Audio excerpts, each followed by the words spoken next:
Hello, everybody. It seems as though that Dragon Heist has finally come into my possession, and an hour after having got it and desperately reading through the materials, I hope, is enough to actually get started on this session.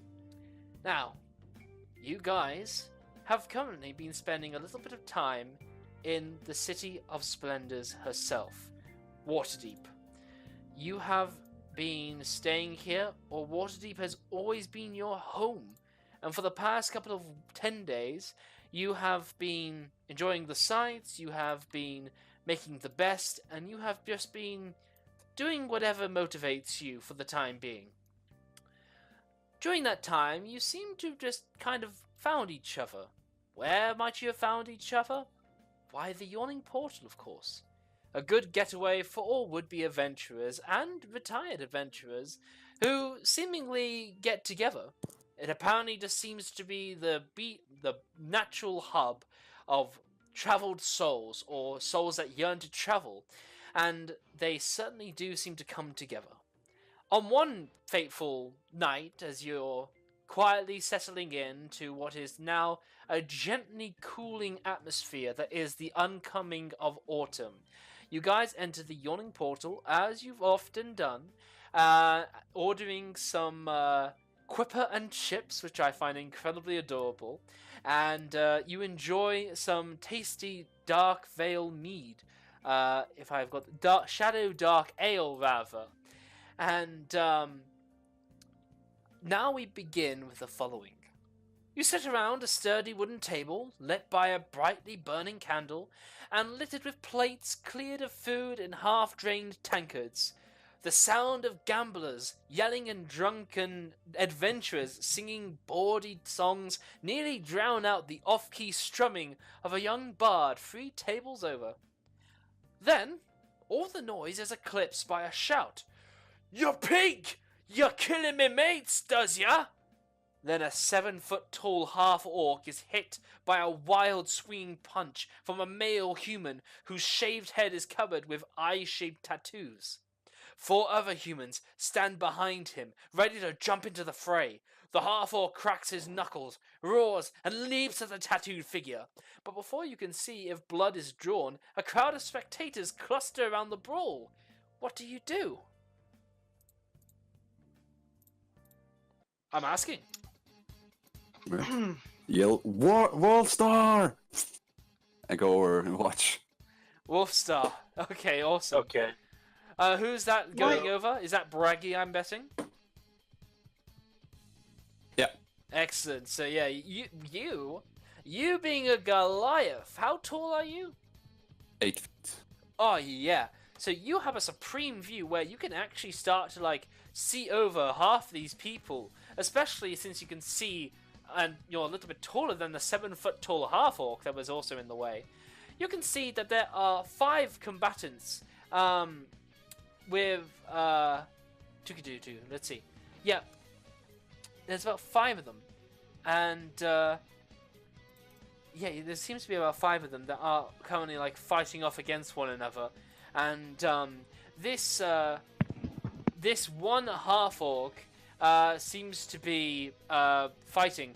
And no, they are a half-orc. You catch that she has a chest to indicate that she is some kind of female. Although, you know, it wouldn't be a female for your tastes. How do you rest of you choose to respond? I would like to cast Prestidigitation to clean up the mess they're making. Okay, nice. You do the mop up. What did the other 2 do? So, we never really established exactly what role Melina has. Like, is she... I see her as a detective, but is she like a detective in an official sense, or would I be... You are a paladin, and you will have to decide how you want to do that yourself. Okay then, because... Yeah, you're so level 1, so that's not to say that you are recognized for much at the moment. You are your own private PI, recognized by yourself, and perhaps with some pending paperwork, if you really want to go down that road. But, yeah, improv it from there. Because I was just about to say, like, if she has an official badge, she would basically flash that and be like, okay, break it up. Well, such a thing might be. Well, you've applied for the necessary faction. In fact, you may have likely applied for the City Watch, which makes the most amount of sense. But you were late for one meeting when you were dealing some personal justice to something that was on the street before, and you rebooked it, so it's pending. You're in a pending state at the moment. Okay. So yeah, she gets up and she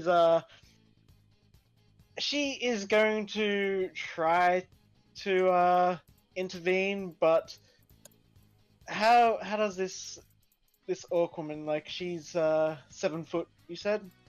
Yeah, she appears to be at 7 foot tall. Once I see her getting up to try and break this up, it's a 7 foot tall half orc and 5 other guys fighting her, right? That is correct, yes, including one tattooed gentleman, a bald gentleman with a eye patch, a series of eyes over him. Am I allowed to, I guess my question is, would I know with Melina standing up that she is going to break up the fight? You can ask her. Would that she can also say it. Totally up to you. Are you? Yeah. I guess, are you saying what you're doing or making it obvious, or? Well, at this point, she's kind of she's observing to see who the aggressors are in this situation. Who the aggressors are in this situation is so unclear. What can be said, if you want, is that the half-orc lady is the aggressor, since she was the one you caught the tail end, screaming that, to quote, "Ya pig! Yeah, like killing me mates, does ya?" Before that whole brawl seemed to kick off. What you make of that is up to you. Yeah. So, Melina will, she'll be out of range of any, stray fists, but she will clearly state to the orc woman, the half-orc woman, do you really want to spend 7 days? Punch her in the face! Go on! Uppercut! Go on, your guard's open! Get in there! Get in there! So that's sort of what you're trying to say over with all these people that have formed a nice circle around them. If you want to be noticed, she's not push very good with a rowdy crowd. Yes, this is a rowdy crowd. Buggy is a Goliath, right? Yes, they are, yes. Yes, I'm gonna tap on his back, and then I'm going to look at him as if I want an upsee. So that I want to climb on his back so I can see a much better view from where I am now. In fact, you have a handout for this half-orc. Yargla Stonefist, but you can see, you don't know her name, but you get to see what she looks like at least. So I would actually, because you said how loud it is, I would like to actually cast message. Okay. To the half-orc woman.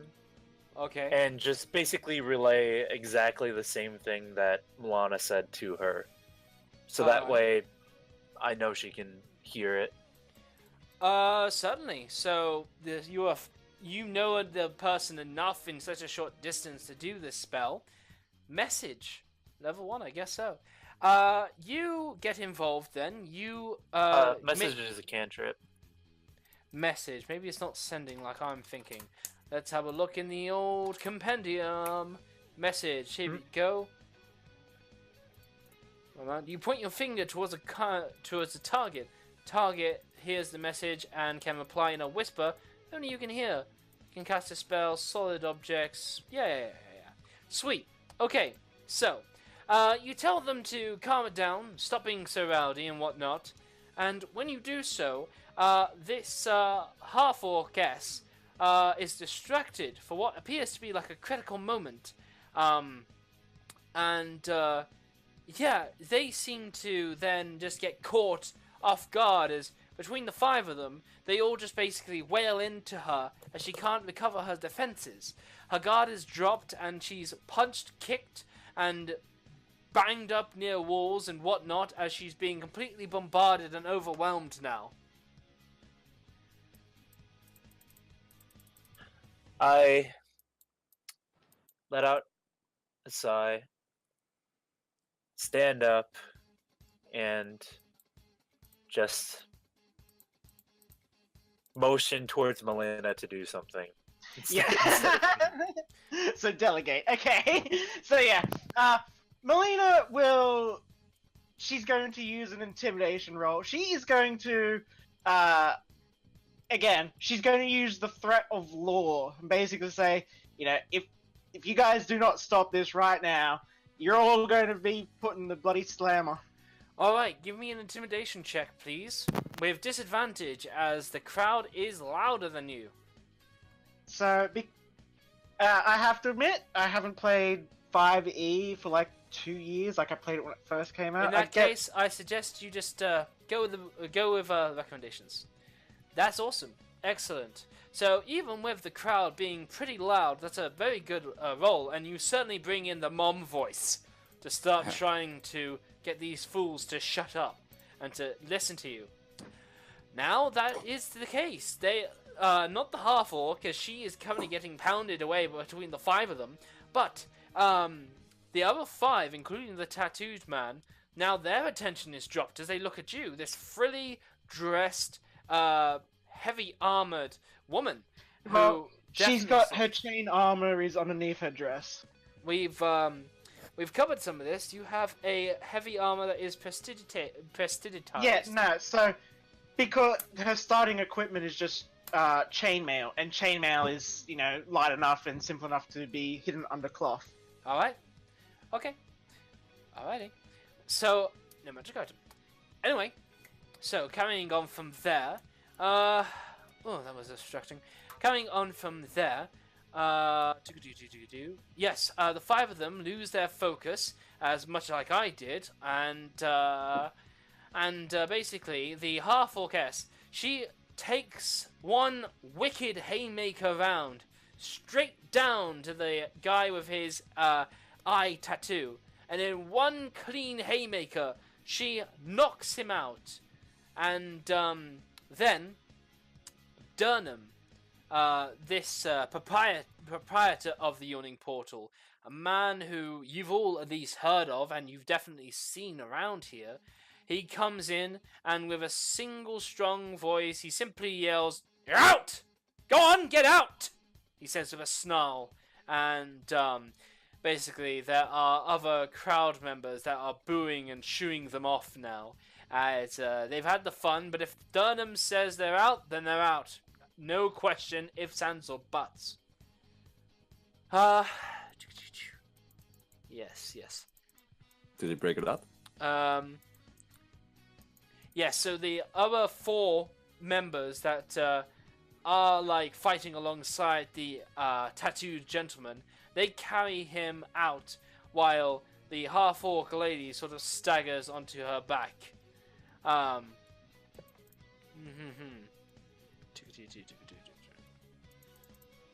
Let's just see.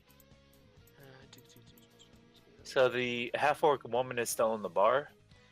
Yeah, she's kind of in there. She's kind of like spitting and cursing as the other 4 begin to slink out.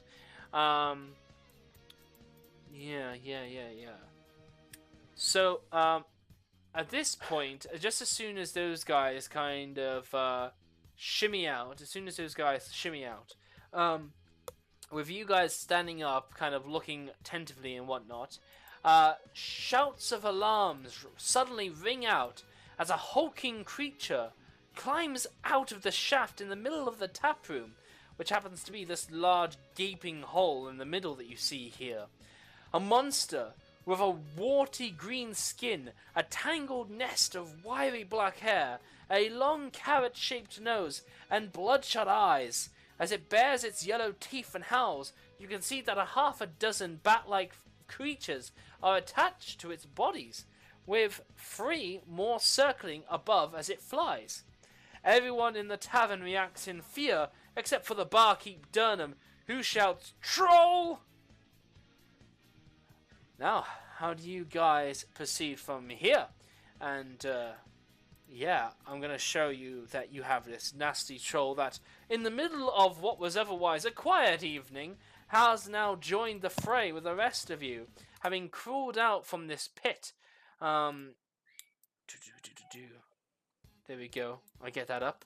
And these bat-like creatures that are following around it, they seem kind of pale, palish pink as you would. And several of them are around.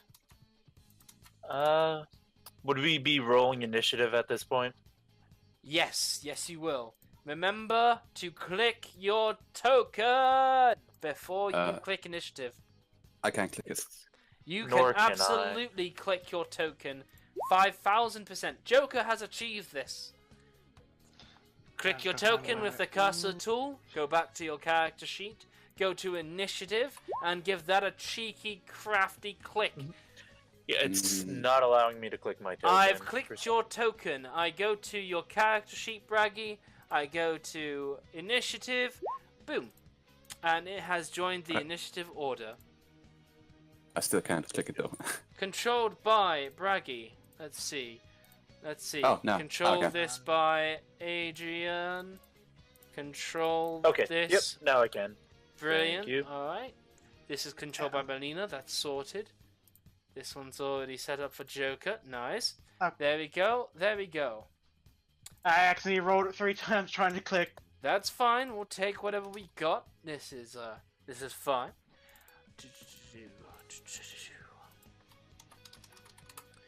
Let's see. We get one of this. Nice. So yeah, this is what the bat-like creatures that are surrounding the troll look like. Oh, know, lovely. Yes, they are nasty with these long snouts to them. And they look particularly pale and squishy, but otherwise nasty. And the Sturges, as they shall be known, shall have initiative 17. The Troll shall have initiative 7. Very nice, very nice. We are going to just be freeing, like how this is going down. Oh, okay. Okay.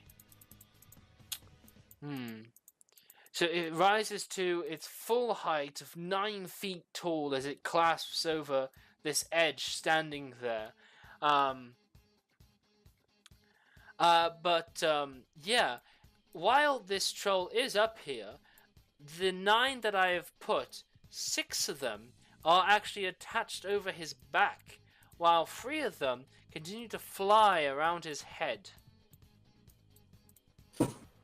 So, in terms of character knowledge, what aspects of this world is common knowledge? Like Sturges, they're a common Very pest, good question. To a different man, knowledge of a troll and a sturge are very, very different.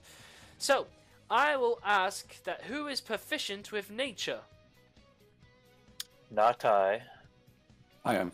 Who said I am? Me, Braggy. Excellent. Braggy, you can give me a nature check on the trolls or the sturges. The troll. That's excellent. Yes. That roll will let you know that trolls are notoriously regenerative bastards. You know that they are particularly fond of swamps. You know that they are particularly deadly and nasty. You also know with that kind of roll that a troll's limb will grow back or even run amok because it just is so resilient from dying. And a troll does regenerate. Right, aim for the head. I yell. You also know that the key to beating a troll is fire, for sure. And you know to just keep cutting and burning it as much as you can.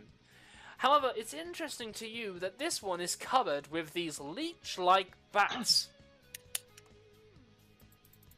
Alrighty. Do you like tell us this information about the Well- fire? Well, he will have to fit that in a roleplay time, but that's what I'm awarding right Okay. now.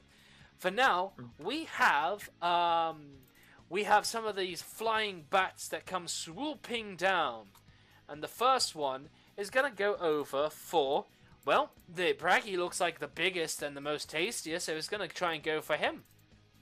Bring it on. That is a 12. He did try to bring it. What is your AC? 15. All right. Internet connection has been cut fantastically. So, are you guys still able to hear me? Yep, Yeah. Yes, sir. Then it's just roll 20. And apparently, I can still keep working around this. So, that's a miss. The next bat is going to go over for Melina. And they are also going to try to give a little poke with their long schnozzes over to you. That's a 17. Does it beat your chainmail? Let's see. AC is no, it does not. Excellent. Chainmail is 16 points of AC. Do I take it you have a shield? Yes, actually, that's what I was going to ask. Are we have a allowed our shield. weapons in this bar? Oh yeah. Yeah, everybody's got their Okay, weapons so in yes. this bar. Yeah, you Then got yes, your I've got shield. my shield. Totally. Alright, excellent. So yeah, that will make the difference. Finally, this bat over here, he's going to go for Adrian. He's gonna go for Adrian. Of course, as one does. That is a 14. That would hit if I did not just cast shield. Yeah, that's totally a thing you can do. Very nice. Boing! You cast shield and the sturge is just repelled back, bumped off your magical shield. No problem whatsoever. Melina, it is your turn. Okay. So, how far between Melina and the troll? How far between Melina and the troll? Oh, you're very close. We're gonna say this is representational, so yeah, 13 feet. It's standing right on the ledge, precariously. Well, precariously standing there. Okay. So, Melina looks to Goliath, which is Braggy. Yep. She says, you might want to try knocking that thing down. That's it. And she would try it herself, but she's small and she doesn't want to risk being grabbed and... Did you roll an attack or something? So she's going to attack the sturge, but yeah, she was basically giving quote-unquote advice to Braggy as she slashes at this sturge. Yeah, absolutely. Let's see that roll. I see an initiative Okay. roll, and that's done by me, Yep. so ignore me. Yeah, okay, so longsword, there we go. Oh, Oh, yes. We take the first Ah. one. And the first Yeah, one is a delayed. tremendous hit.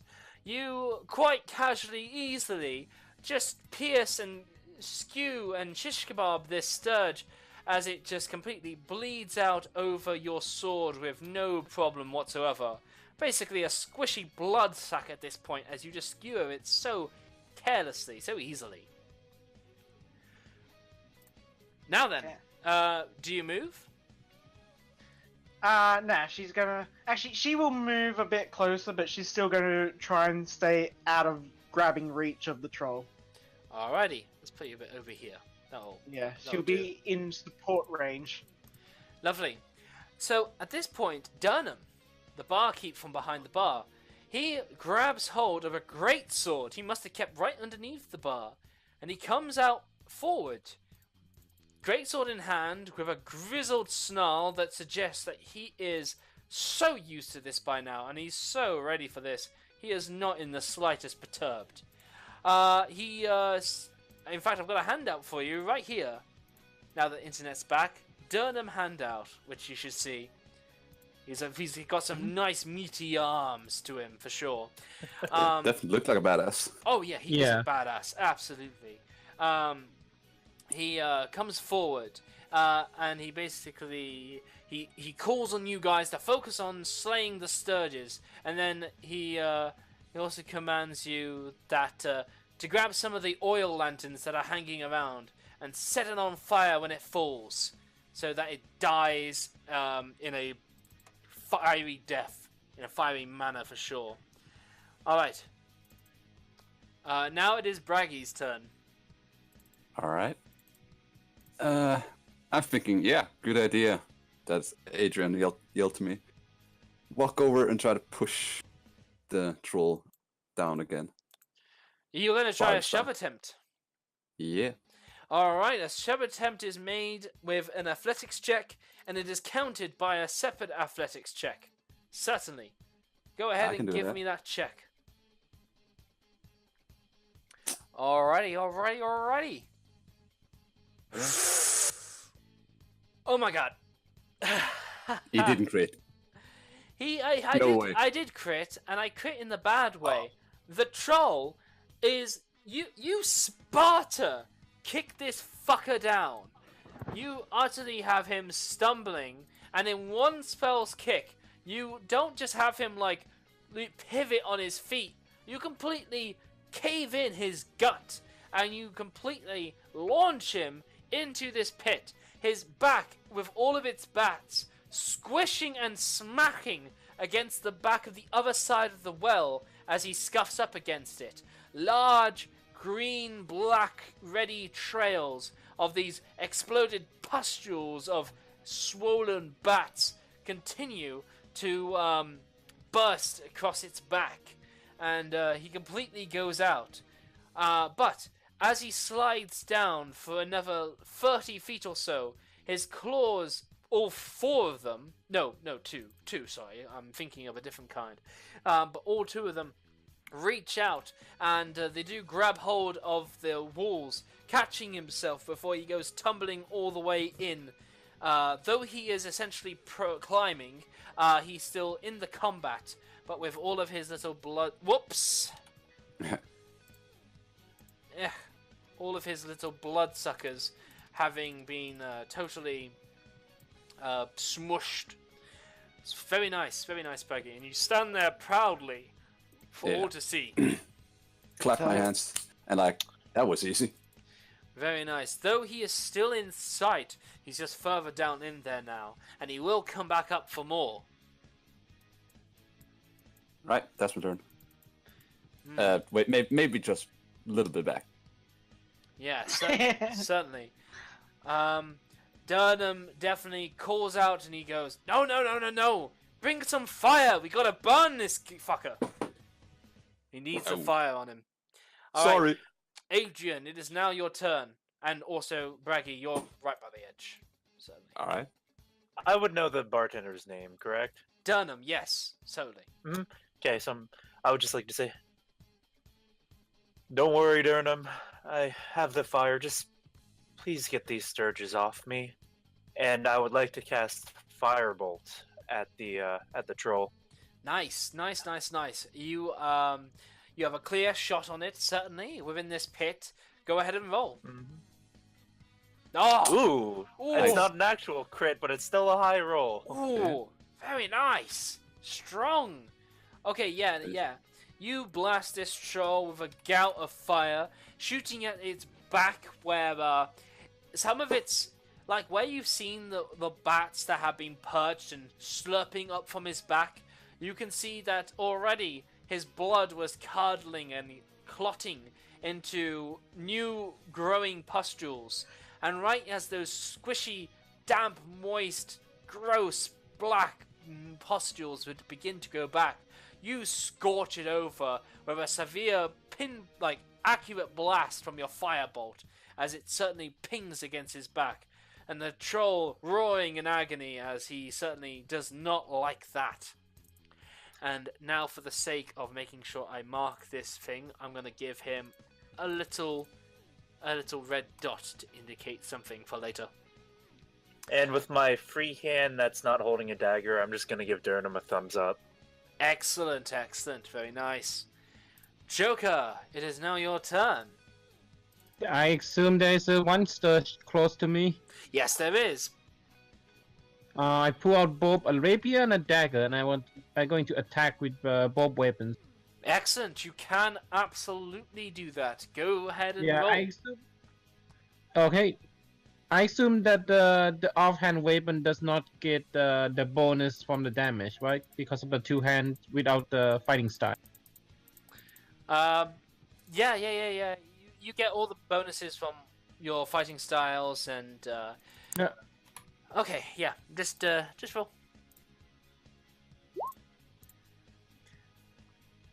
Okay, rapier, wand, and dagger. Yes, you do not get the precision. Oh, from sneak attack. Yeah. Let me take that out because I'm not adjacent to anyone. I must be forgetting to take it. My No, bad. you're adjacent to Adrian, and you're Ah. a level 1 rogue, I guess, and level 1 rogues do get sneak attack. So yeah, that's all good. That's all good, I guess, yeah. Yeah, totally. Totally. The piercing, yeah, yes, your offhand is done correctly. Extremely nice. Both of these are a hit, but it seems as though you only need the first one to kill this dude off. So between your movement, you could move up closer to Adrian, jump on the ledge, and you can go swatting for the other sturge if you like. That's what I'm gonna do. Wonderful. Go ahead and go for it. Is another dagger? Yeah, well, the other dagger is a hit. You go for the other one, you throw it forward, and it strikes into that flying sturge, perfectly picking out of the air as it collapses and tumbles with a splat on the ledge right beside you. Are you alright, Adrian? Yes. Thank you for that. Anything else you do? Nope, that is my turn. Alright, lovely. Alright. Durnan is holding his greatsword like he's coming out of his depth, and he's just like, fire. And he goes over to the fireplace. He sheaves his greatsword, and he takes a burning log in his bare hands, and he snaps it against the side of that stonemason like mouth, and he makes it into a flaming spiked wooden edge, and he basically gets hold of that, and he comes back over to the edge. Melina, it's your turn. Yep. Okay. So, there are no other source of fire other than the fireplace. Fireplace, the oil lamps that are lighting around the Yeah. way. They're like at least they look like they're at least 10 to 12 feet up, right? Yeah, I think that's fair.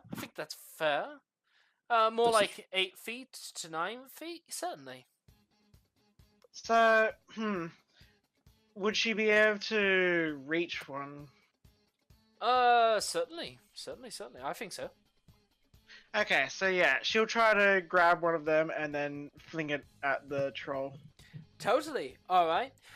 So this is essentially an improvised weapon. You're not proficient with improvised weapons, as far as I'm concerned. It's a thrown item, 20-foot range.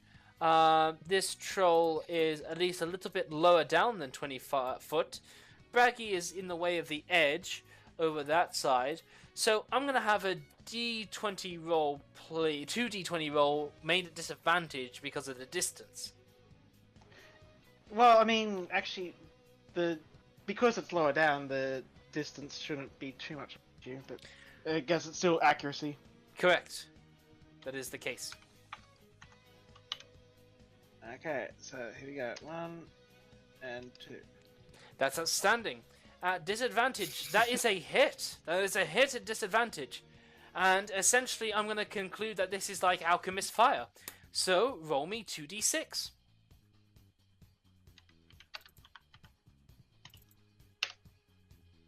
Oh, that's exceptional. So, yeah, you add to the fire that's already going on this scorched troll's back as you weigh into it, coating its back in this burning paraffin oil as it lights up. The case of the oil lamp crashing down against its back, its glass breaking against it before its metal frame goes whizzing through the air down into the bottomless pit. Meanwhile, yeah, the troll is completely ablaze in that searing fire, as that certainly did not add to make his day any better, for sure. Alright, very good. Anything else you do this turn? Nah, she just steps back. She doesn't want any errant troll arm trying to grab her in one last. Certainly. Alright, Braggy, it's your turn. Does the troll have a turn or? Why doesn't the troll have a turn? It had a turn before. Oh boy. How disappointing. I think it's because you accidentally deleted it when you were yes. trying to. Oh, yeah. Yes, it is. The troll has a turn on 7. It had an initiative of 7. Yes, it has an initiative of 7, which means it's at the bottom. All right. I'm just grabbing a chair nearby, throw it at them, and yell, "Get up here and fight me!" All right, awesome. Improvised weapon. Are you proficient with them? Nope. All right, let's just have a d20.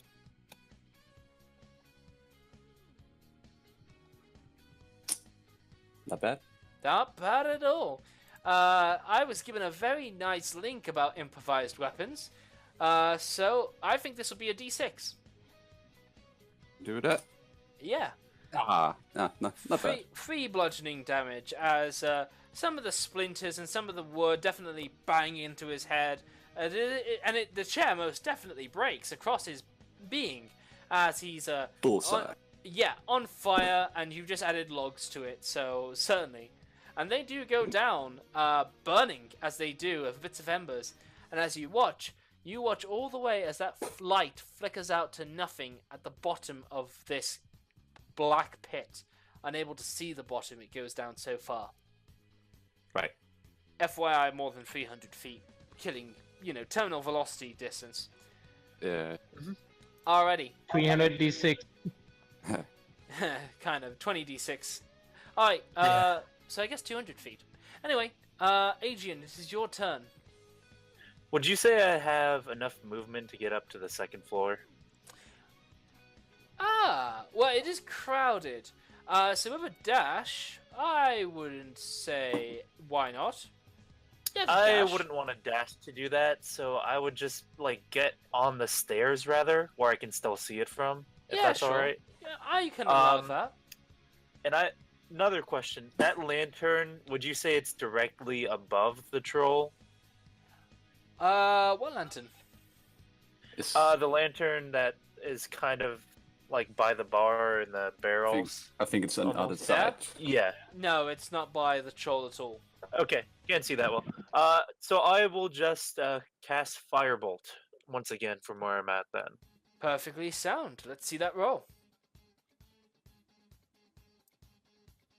Mm-hmm. And There that we go. firebolt has got a good reach. It's like you're dropping a match down after it. Yeah, totally. Let's see that firebolt roll. Wonderful, consistent. You lay into it with more fire still, as that troll is certainly a mess. Now, Joker, it's over to you. Alright. Quick. First thing, I'm gonna roll perception, see if any flammable object other than the oil lamp that I can bring. Maybe some patrons that panic right now may have something that's flammable. Well, you have something at the fireplace, and you have the oil lanterns. If you don't want to use any of those, what things of your equipment do you want me to believe you will use that's flammable and on fire? A torch? Alright. You can spend an action to light your torch and throw that against it, sure. Let me check something. I want to make sure that I do have a torch. No, I don't think I have a torch. Yeah, I'm gonna pick up the oil lamps and start to lob at the troll. Now, Joker, you are a small creature, aren't you? Tabasi, let me check. Oh, Tabaxi will be a medium creature. You're fine. You can get up there. Interesting. Yeah. Your dexterity was going back and forth between 16. I'll cover that later. Interesting. Anyway. yes, you can absolutely grab another oil lamp, totally. And you want to toss this? Yep. Okay, brilliant. This will. Are you proficient with improvised weapons? No. All right then. This will be 2d20s at disadvantage, please. 2d20. Yes.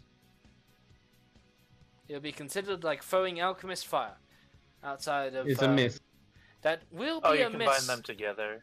No, it's cool. I know there's a result of 3 and there's a result of 13. So That's Yeah. cool. That's...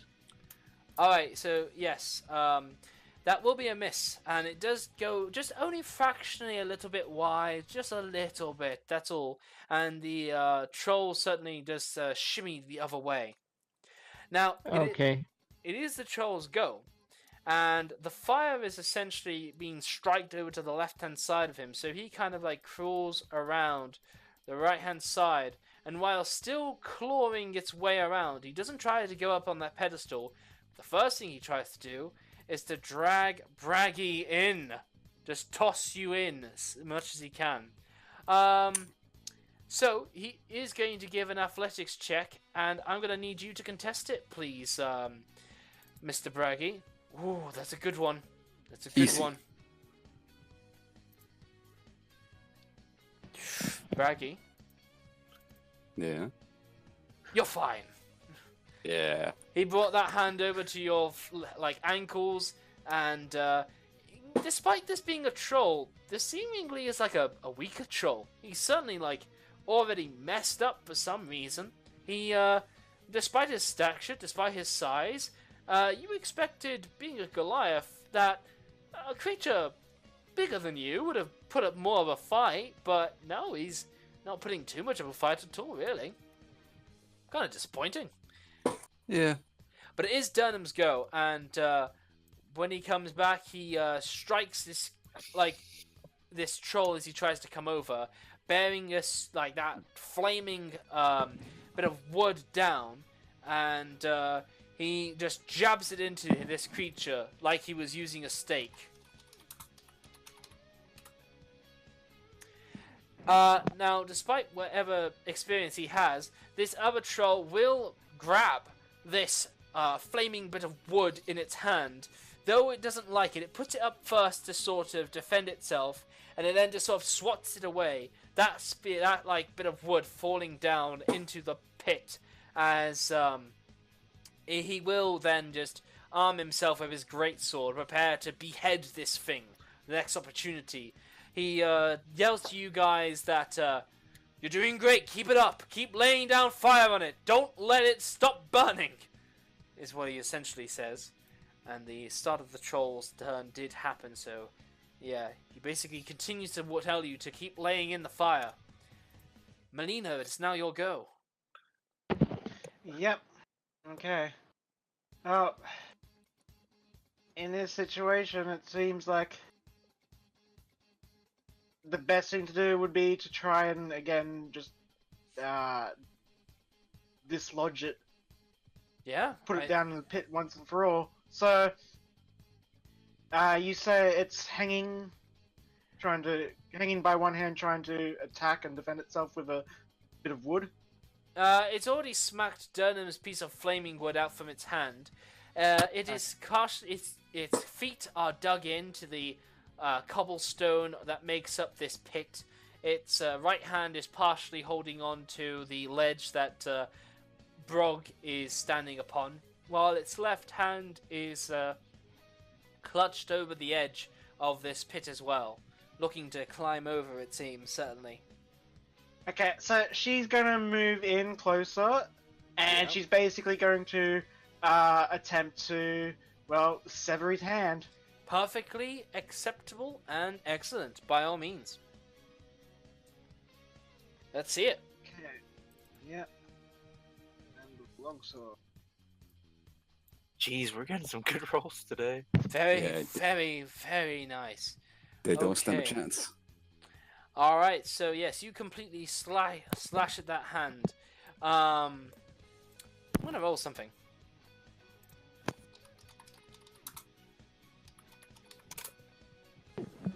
Mm-hmm.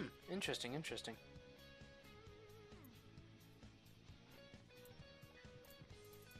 Alright, excellent.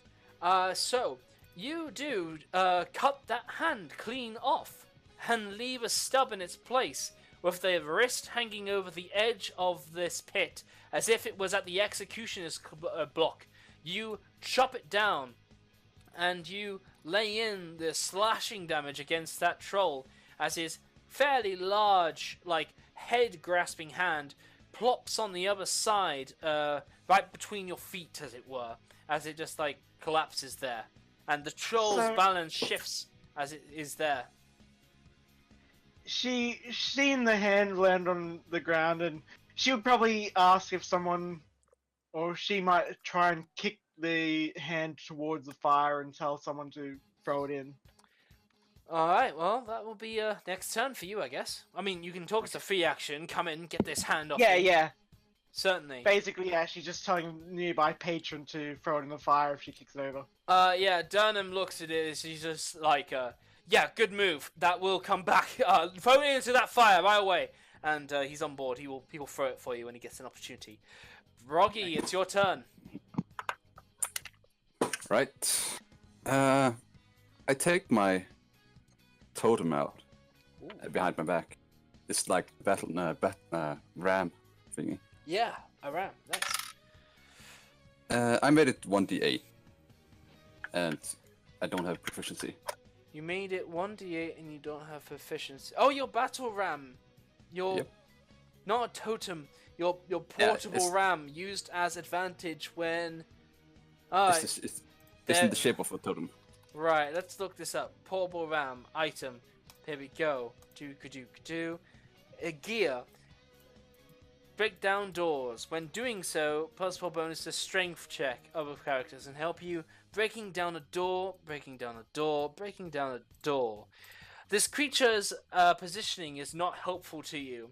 It is not a door. Its head will move back and forth as it sees fit to try and avoid you.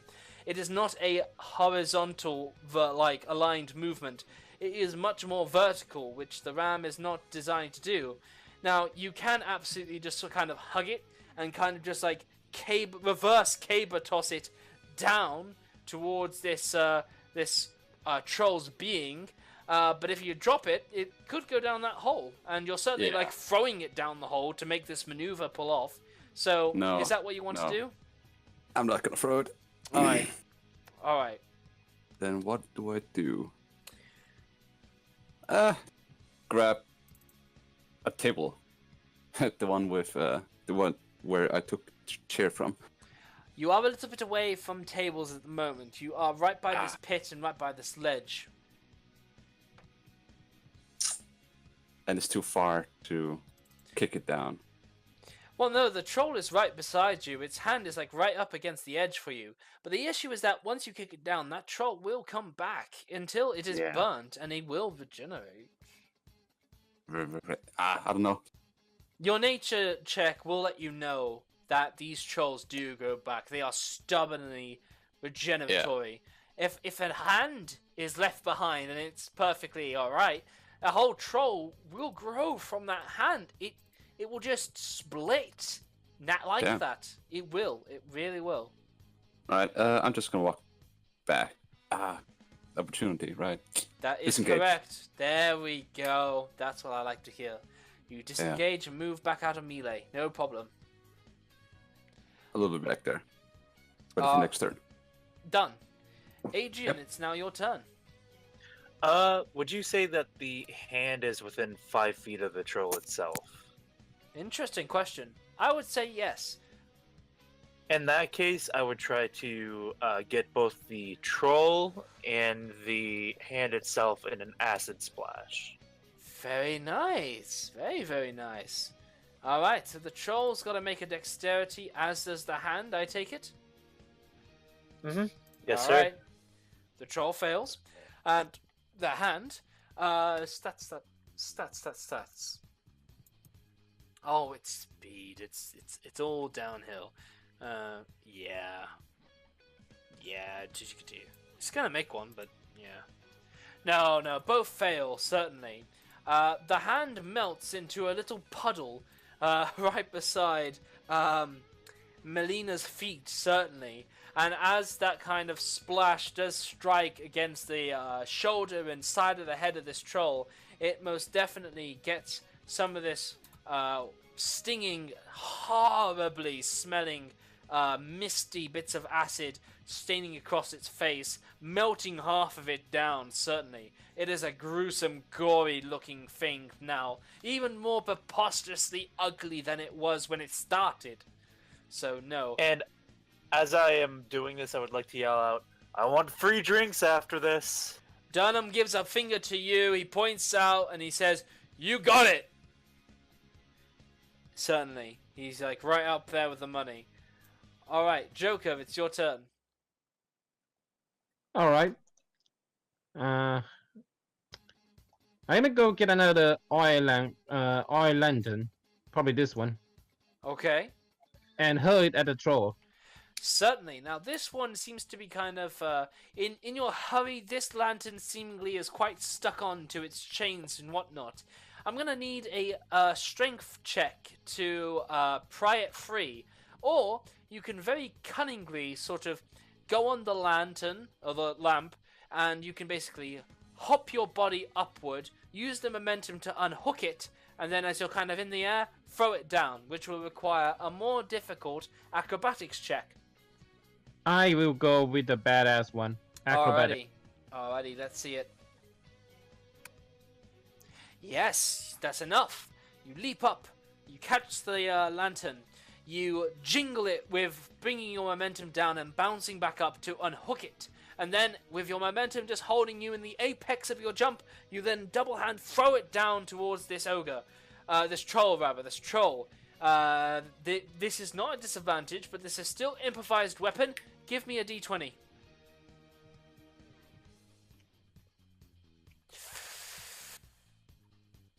You catch it just a little bit to the side. You break the lantern over its head, dealing 1 point of damage for sure. But the rest of the fire and its unlit contents kind of spill over its back and out away from the scene, going down into the hole uselessly, unfortunately. Ah, bummer. It is the troll's turn, with Broggy having left the podium, and with one hand, he basically scrambles himself over to stand on this ledge, and having managed to somehow... No! He was assified! He was assified! Very nice. Very, very nice. But still, even then, one claw in hand and a nasty set of teeth, he's going to move into the fray and see who he can't pester. He gives a bite to Broggy. A 24, doing 5 points of piercing damage. And then he gives a claw over to Broggy as well. A bite over... I use my stone endurance. Alright. As I believe stone endurance works, once per long rest, you can reduce the damage by a set amount dictated by your stone endurance. So,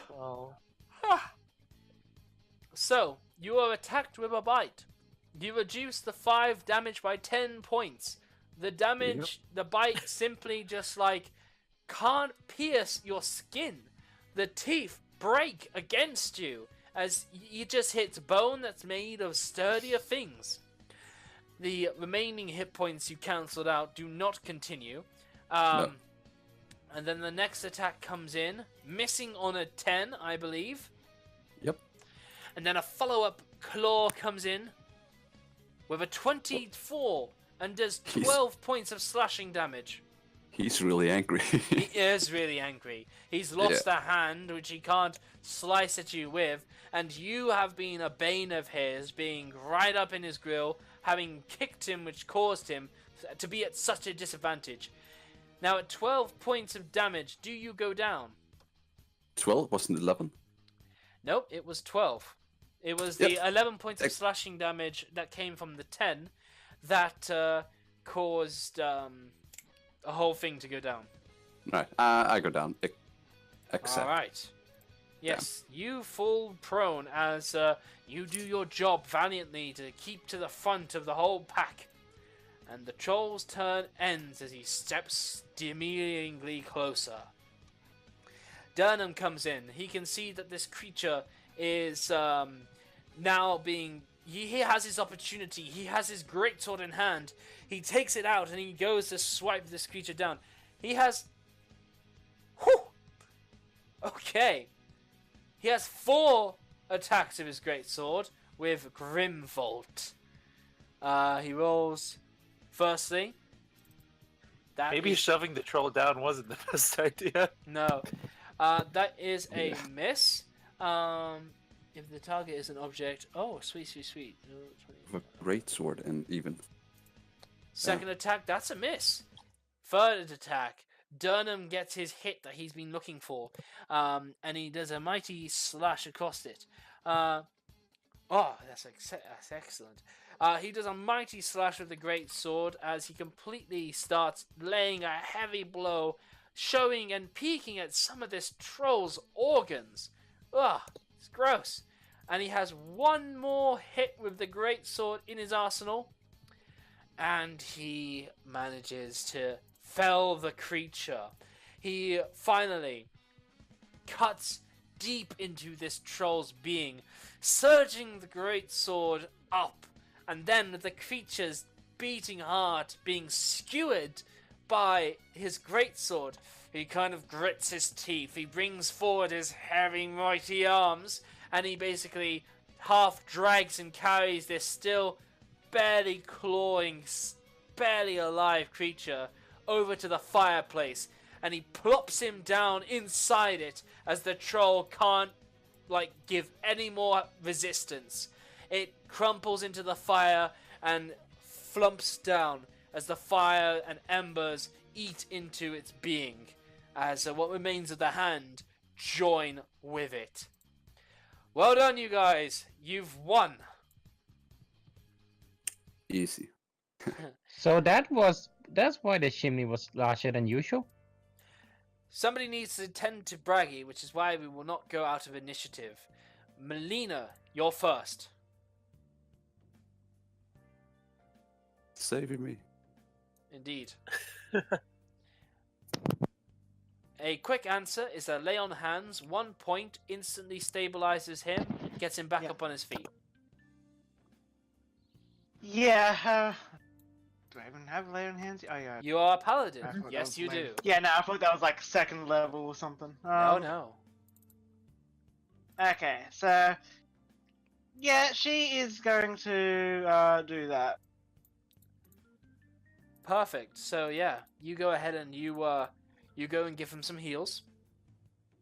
1 point is enough to get him back, and you clasp Braggy's head as you bring him back to the waking world.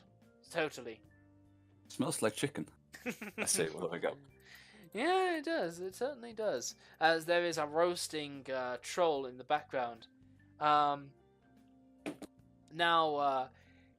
He says to you guys, as in a matter of fact, like he's seen this shit almost 100 times a month, almost. He says to you, "You fought well," and then he just gets his. He kind of just wipes the great sword of his off with it's kind of the cloth he's been using to wipe out all the ale flasks. And then he plops that great sword back above the bar, where you can see it right there. So, I would like to just...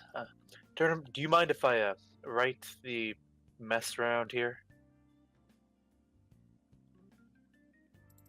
And just ask him that. Sorry, what was your question?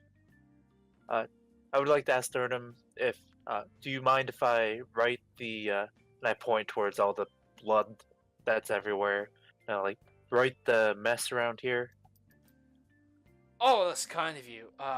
Some of the other patrons that were too cowardly to get involved there, I'll have one of them clear it up. Don't worry. We get this stuff all the time. You've done wave my enough. hand You and enjoy and sit down, and let me get you a drink. No, it's not a problem at all, and I'd just like to prestidigitation the blood away. I'm leaving the corpses. Dunham gives a I don't want to touch. I don't want to touch the dead bodies, but Dunham gives prestidigitation the blood away. shrug as he just doesn't care, but he will pour you a glass anyway, and he'll leave it by the side for you if you should want to take it. Now, needless to say, with some of the crowd definitely giving you thumbs up and looking at you with nods of approval, one man who is in your handout as Volovamp Gedarm makes his way across the crowd over towards you as he basically pushes through and he says, "You be adventurers, am I right? I could use your help. Let's find a table to talk, shall we?" And yeah, this guy is actually fairly well known. Anybody who is curious about this guy, you can give me a history check right now. Yes, I think it will do just that. Totally, yeah. Okay, you were not familiar. No, unfortunately, this guy has skipped your memory. So, a quick reminder: with the way proficiency works in this, it's a advantage roll, or is it just No, There it is. incorrect. No, it's just an Proficiency gives you your extra proficiency couple of bonus, points. and it is included in the roll that you do. yeah. So, for example, I'm proficient in history, so it gives me a bonus of 2. Correct. think. That is absolutely correct. Situations where you have a special key over a situation, due to my ruling, will give you advantage or disadvantage. So I will have. Well, no, I'll let you two just have that roll. Neither of you are overly familiar with Volo Gedarm. Not at all. You don't know who this guy is. He looks preposterously awesome in his own way, with a curly mustache to him and some like purple, fluffy, nobly kind of outfit. But he is not familiar to you guys. Doesn't seem. While I have my drink, I would like to chug the entire thing down at once, Of course. slam the stein down, and tell him, the price for my time is another drink. And he kind of scratches his cheek a bit as he goes, well, I don't see why not. Yeah, I can fix you one of those, sure. I take it, and I'm not chugging this one down because I don't want to throw up everywhere. Certainly, Well- he gives a bit of a smile, though he seems otherwise sort of nervous in the background. He's happy to help you out, as he does, but he's very keen to sit you down at a table with him. So- I will follow along. Yeah, I'll do that too. Yeah, I'll take Well- a drink and follow. Melina Yeah. will look at him and basically say, "My duties to this city. If you're going to try and send us to some far off land for an adventure, count me out." Well, I wasn't I don't think anybody has said that in the Yawning Portal before. But no. You're in luck. It's to do with a friend of mine. Can we talk? He should be otherwise local, but yeah, I mean, big city. Anybody can get lost in here. Sure, I'll follow you. Please. Well, sorry, go ahead. No, okay. So, provided you all go with him, the figure who approached you, this Volovamp, strokes his mustache, adjusts his floppy hat, and tightens his scarf as you all agree to come with him as he goes.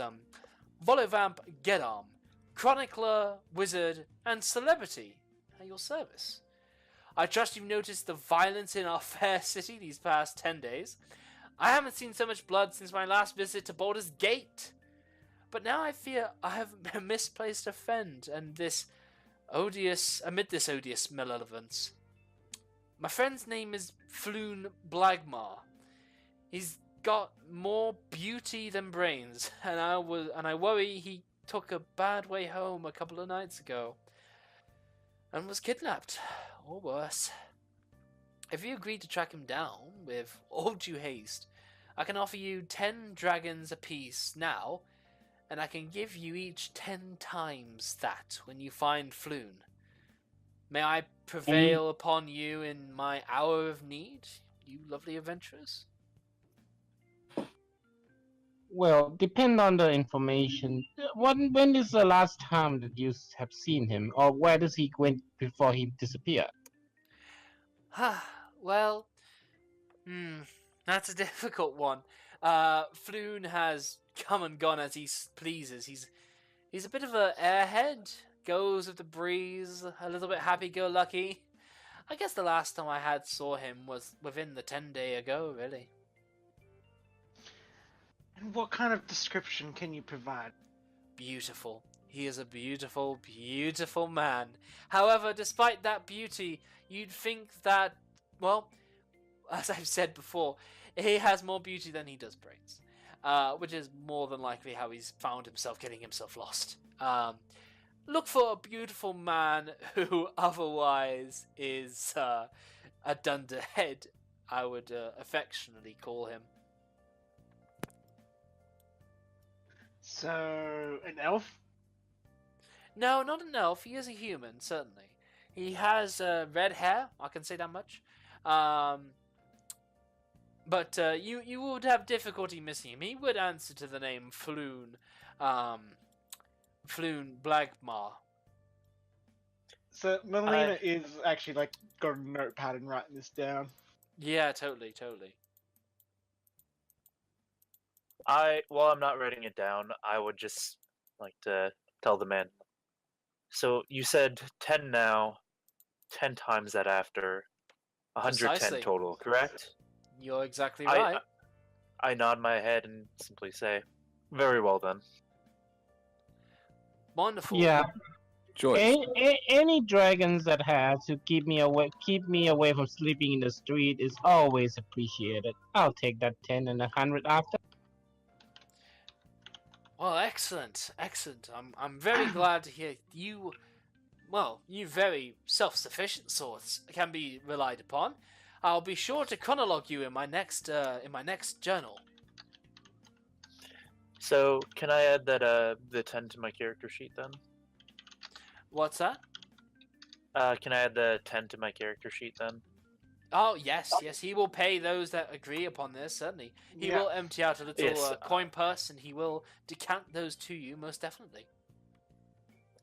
Yes, I am agreeing to this, so. Right. Yep. We will find this fair one. His mind finally catches up with him, as he then goes forward to describe that Floon is a handsome human male, his early 30s with wavy red blonde hair. He was dressed in princely garb when I last saw him 2 nights ago. Before Floon disappeared, we were drinking and merrymaking, as you do, at the Skewered Dragon, a dark, bawdy tavern in the Dock Ward. Your best chances of finding him would definitely be to search there. Right. What was that place? Oh, that shouldn't be. Skewered Dragon. That's right. In the Dock Ward. So, towards the docks and the ocean, as it would happen, since Waterdeep is a ocean-based naval town. Mhm.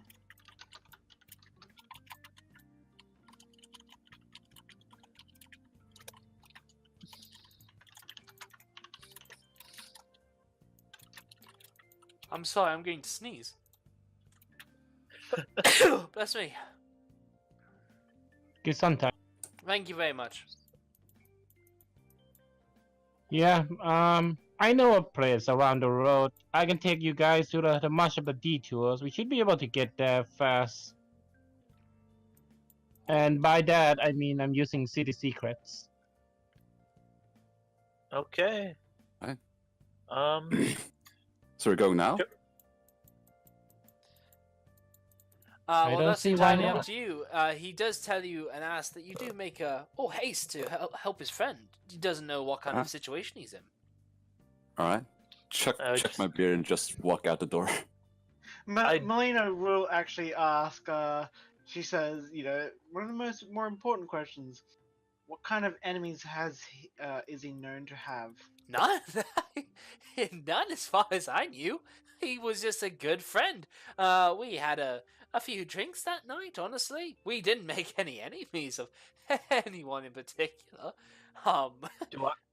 Do I believe Not e- him? Well, that becomes down to an Yeah. insight check, and I will allow you to make an insight check for sure. Alrighty. I'll do that too. I will. Here's where I my will give that negative check was- to the one that asked. And Okay. to Oh Novus. yes, my negative insight coming into play right now. There we go. Uh, Oh! Yeah, that's 0 right there. Yeah. I will. He's the most trustworthy man I've ever met. There will be times when, you know, you all want to make a check, and there will be times that I will only ask one of you to make a check. That will usually go to the first one that asks, or we can figure out who does the checks best, and that represents the party. I just don't want to have the law of averages always meaning somebody gives a nat 20, you know, even though it's completely out of their field. Just something like that. So, we'll play around with that as we go. But Adrian Fairbrand, as far as you're concerned, God damn, I trust this man with my heart and soul, and of course, he means nothing but the best for his friend. His poor, innocent friend. Oh, terrible. Just awful what happened. Oh, So Melina does write down on her notepad, it's like, no enemies. Possible angry husbands? Question mark? no. As far Because as...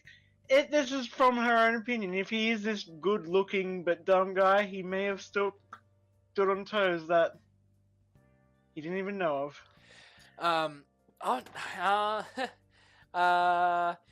Well, did he have husbands, wives? Well, I mean, like, Get you know, round he's to a asking. good-looking guy. He's a He- good-looking guy, so it oh, sounds like He may there'd have probably had, be women. he may have had flaunting- some I mean- estranged lovers. Beats me. So I would Jealous like to husbands. just turn to Joker and just ask him, Joker, you're a tabaxi, right? Yeah. What do you think I am? Cobalt? I just shrug and nod my head, and that's it. Nice little cameo thought there, certainly. So yeah, how do you guys proceed?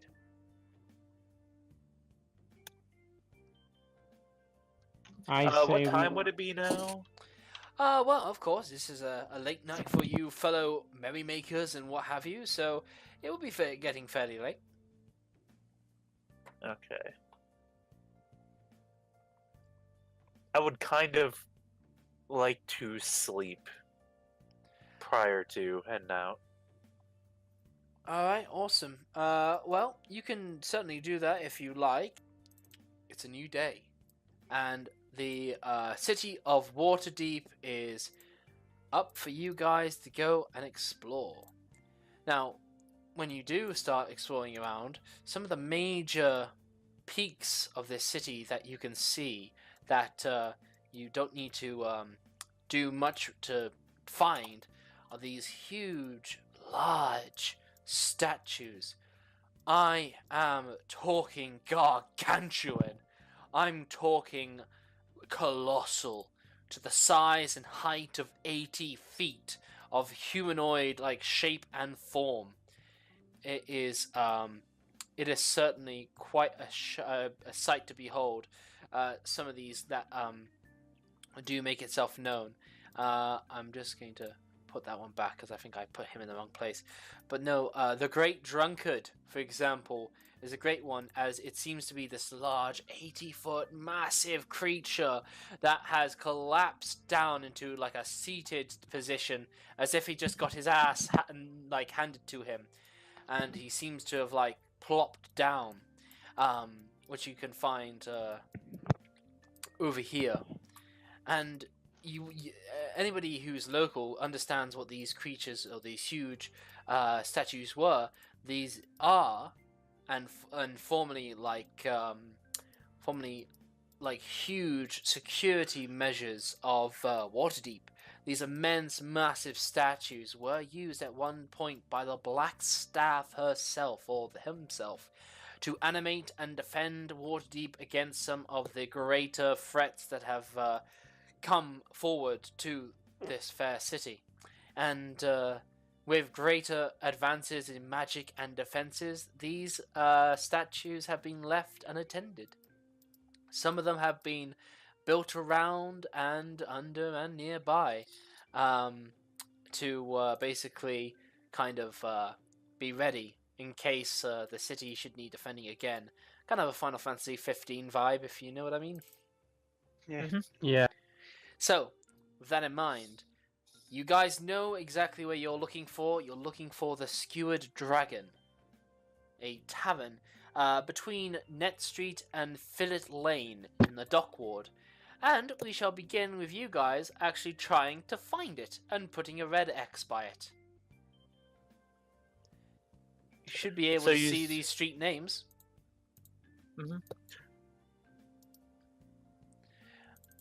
That was between Net Street and Fillet Lane of the Dock Ward. Okay, there's Fillet Net Street, Lane.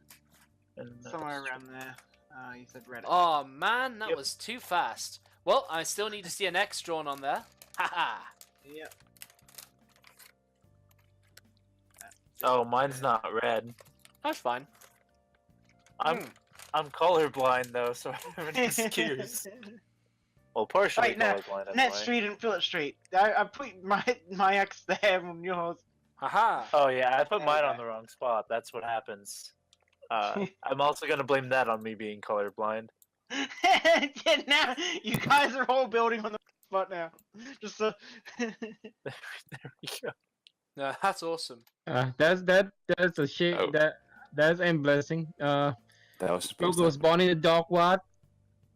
Fillet Street and Net Street. Fillet Lane and Net Street. So yes, you guys have found the area for your situation. Totally. Do-do-do-ba-do. Ba-dee-ba-da-ba-dee-ba-doo. Somewhere in here is your Skewered Dragon. Totally. And yeah, after searching down the many lanes and you do wiggle around here, you will eventually find it. Yeah. Okay. So after, taking out the Vazin family estate map of the city, your tube map of the city, you eventually know where you're heading off to. You begin to make your way there. As you're traveling through the dock wards, as you turn a corner, you'll find yourself on a street that has been corded off by the city watch. Lying on the cobblestone are a half-dozen corpses, seemingly the victims of some terrible skirmish. Watch officers have disarmed and arrested 3 blood-drenched humans, and are in the midst of questioning witnesses. One of the officers sees you. Get on, she says. Nothing to see here. How do you guys respond? Melina approaches and she takes out a notepad and she says, we are looking for a Floon, human male, red hair, mid-30s. I would just like to whisper to her, there's a dozen dead bodies there. Yeah. I think they have bigger problems than this. No, Your friend she's like, is yes. speaking the truth there, dear. We do have a lot Yes, of is- bodies at the moment. Is there any of the bodies that match that? Describe him to me. She says again. Yeah, wavy human hair. male, mid-30s, wavy red hair. Extremely handsome. And she basically goes from her dismissive kind of stance to a stance that leans forward with interest to you now. And she goes to ask, what might this gentleman be doing in this area? And why would you think he'd be part of all these bodies? He's been missing for the past few days. Has he? Within the past 2 days, perhaps? Did That we is actually? indeed He correct. said, yeah. He said 2 days ago they were drinking at the Yeah, tavern before. Funny. These bodies are no less than 2 days cold. You wouldn't happen to be knowing a murderer now, would you? Oh, Honestly, no. ma'am, I have no clue. We do not know this man. We were just hired to find him. So for all I know, yes, maybe we are looking for a murderer here. Leave it to the City Watch. Now be on your way. Melina does brandish her symbol, basically saying, "Yeah, I'm a paladin. I may not be official City Watch yet, but I'm still a paladin." So that lady, one of the guards that from the City Watch that does see you, she goes, yes. No, I've heard of the Vazins. I have. Very esteemed mother of yours. I've caught wind of her, certainly. So, I absolutely understand. You will respect the full tenets of the law when it comes to the City Watch dealing with it. Not some would-be heroes. As they are likely to do, but if you want to be one of us, then you're going to have to respect that we do deal with the law and justice and carrying out the protection of Waterdeep and its people. If this is something that you can't recognize before joining our ranks, then it's certainly a trait we don't want you joining us. Am I clear? She narrows her eyes, but she says, "Crystal." Very good. It's for the best, honest. If everybody takes it into their own hands, then there will be no order between us guards. Hang in there and your time will come, I promise. Now, anyway, I am serious that we do have to keep people away, or else we'll be suspicious. It's always the case that the murderer will come back to the scene of the crime. So let's not add you to suspects, okay? Alright. We'll be on our way.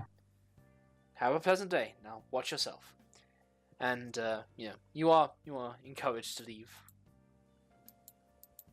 I leave. Yeah. Yeah. Okay, yeah. Certainly. And yeah, you just continue on your way. So, as you continue down, tall, densely packed tenements leave most of the neighborhood in shallow at ground level. Most of the street lamps have their glass smashed and their candles stolen, and the smell of salt air and excrement lingers as you pass by rows of run-down buildings. This is your dirtier area now. This is your run-down area, of which I think one of you might be accustomed to. So, on the corner of Zastro Street and Fillet Lane, which would be this corner exactly here, one nearby shop stands out from the others. It has a deep purple facade, and in its window hangs a stuffed beholder.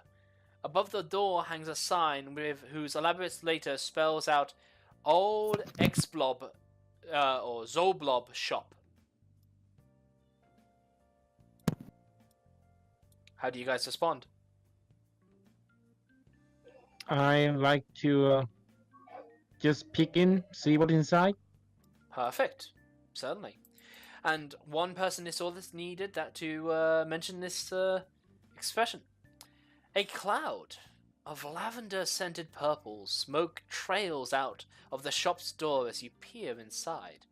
Every wall is painted purple, and every dusty knick-knack on the shelves is dyed a deep violet. The hairless old gnome, sitting cross-legged on the counter, wears a plum-coloured robes.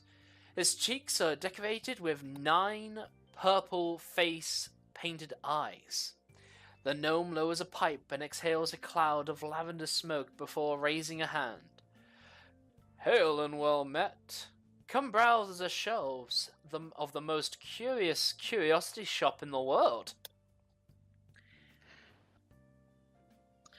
All you needed to do was tell me that it smelled like lavender instead of excrement. I'm going in. That's awesome. Totally.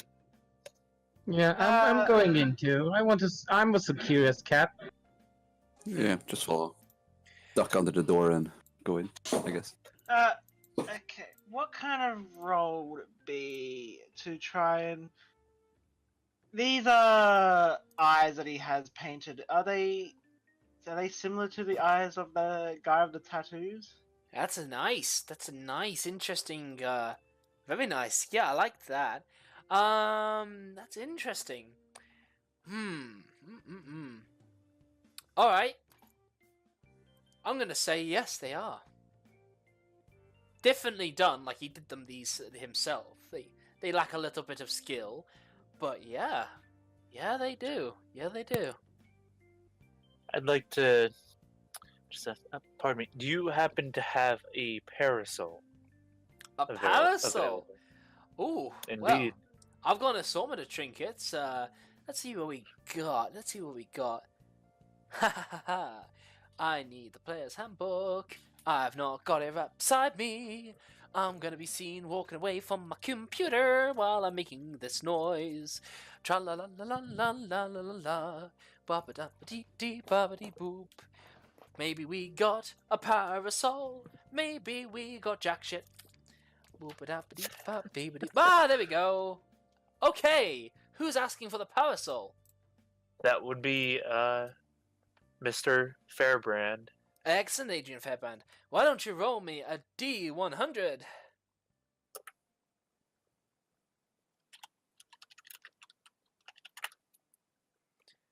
Excellent. Beep-a-deep-a-da-ba-beep-a-da-boop.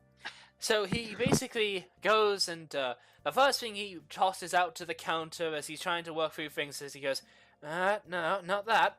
As he basically brings out a dragon's bony talon hanging from a plain leather necklace. And he keeps searching as he goes, what have we got? What have we got over here? Okay, I'm basically looking through the 100 trinkets that we got on this table for a parasol. A piece of crystal faintly glows, a diary written, an old chest and knuckle piece, a pipe, a small wooden, a brass orb, a multicolored stone disc, a tiny silver icon of a raven, a bag, a shard, a dragon, a pair of old socks. He's very proud of the pair of old socks. And he's like, well, okay, if you can put the socks on top of the dragon claw, then it's like a tiny parasol, wouldn't you say? Quite. He continues to like scramble around. If anybody wants to have a look at page 161 and 160 and can find parasol, you will be doing me a favor. It would not surprise me if it is not there. It's not. Well, yeah, if not parasol, look. Hang on, I'm gonna do a control F. Oh, there's no parasol. No parasol, I'm afraid. But in fact, you know what? No. There is a parasol. This parasol looks like it has been burnt. And despite having been burnt, somehow it has remained intact. And it just appears ashy. It appears burnt. It's like framework looks and feels charred, yet it is solid and functioning to the touch. I would like to just ask the store. Do you mind if I clean this up a bit? Oh, it's as clean as it's gonna get, I'm afraid. It's kind of taken its own charm there. I would like to just gently kind of wave it a bit to see if like ash and stuff is falling off. It doesn't. It appears completely like it was almost made by design this way, but its make is just so perfect. It's impossible to. It looks so authentic. It's tricking your mind almost. It's either magically kept in place despite being in a fire, or it has been excellently made as if it was to look like it was burnt. So, to clarify, it would work to block out the sun, right? Definitely. This answer is probably quite obvious, but it stands out a bit. Well, a bit. It's not like it's multicolored. It is ash and dark. So, some might argue it looks like a business umbrella. I peer at it a bit, and I'm like, how much would this happen to cost? 2 gold. For you, my friend, of course. Not a problem at all, my friend. And I hand over the 2 gold. Excellent. Yeah, you have an ashy parasol. Got it. I will put that down. Would anybody be keen for any curiosities? He's got a many. Well- He has more than 100. Surprise me. Surprise! I would love nothing more to surprise you. Now, you, my good friend, you, Ah, okay. Roll me a D100. This is an excellent chance for a surprising Mr. Joker. Wonderful. A glass orb filled in water in which swims a clockwork goldfish. And he's like, this one, this is an interesting one. I must admit, I was holding on to this myself because I love having this around the place. And, well, it does make a good backup. Oh, well, backup for what, right? Anyway, no, it would be suitable. I'm happy to part with this for a mere 5 gold pieces. I mean, that's a very fair price. It's got a clockwork animal in there. Yeah, and a fish no less. Sure. Exactly. Thank you, my good friend. Pay up that 5 gold from your party expenses and go ahead and mark that off. Yep, I mark off 5 gold and what is it called? Is it clockwork? You call it what you like, but it is a glass orb filled with water with a little clockwork fish in there. So a clockwork fish in the water grove. Yeah. Exactly. Thank you. And how heavy is this? Not at all. Doesn't need to be considered. Thank you. What else would people like to do? So Melina will make a slight remark along the lines of unless you can, like, you know, I don't let me words says I doubt you would happen to have anything for my kind of collection, she says, and basically gestures towards her heels. He basically looks at the dragon bone that he picked out as he goes, I get the feeling like something like this would be familiar to your family, eh? I completely ignore that and just point at the She- socks because she was pointing at her feet. Yeah, and yeah, saying, yeah. And he See? goes, yeah, we could get you some nice socks, some nice frilly socks. The bone. Have a look at that. Yeah, it just seems to be part of some kind of dragon at one point. Probably a wormling, given its size.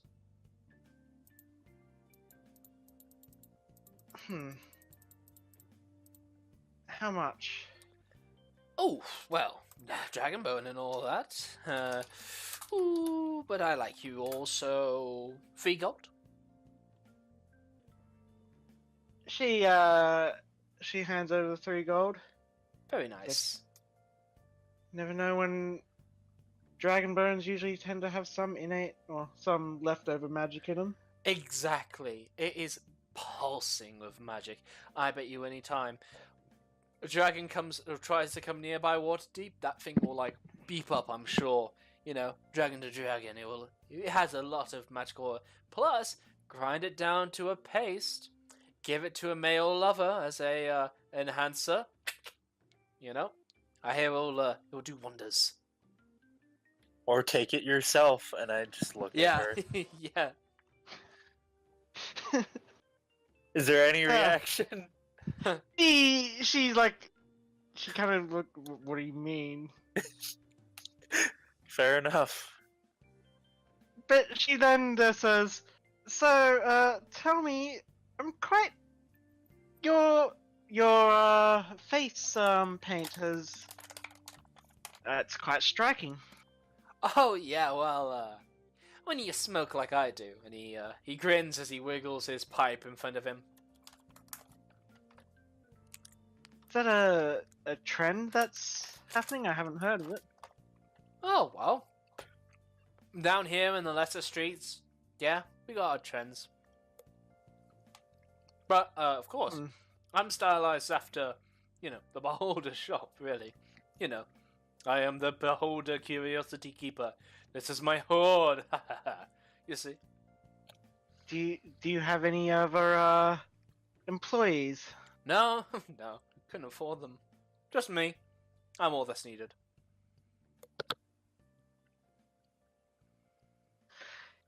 She's gonna do an insight.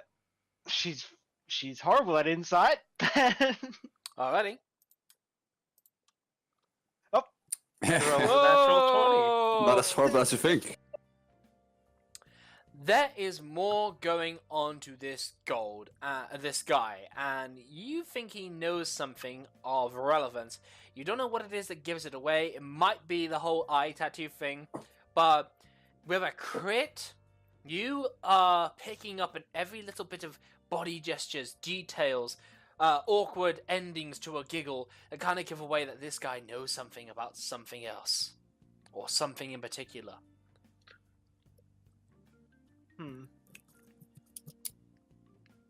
You haven't asked about it as far as you can tell, but he is definitely withholding some information that weighs heavily on his mind. Right. I lean close to him and ask, "Do you know anything about the guards nearby? Cleaning something up?" Oh, City Watch? Yeah, they do their job. I don't cause any trouble. They leave me alone. Simple as that. Why? Just you're close by. Maybe you know something, heard something, saw something.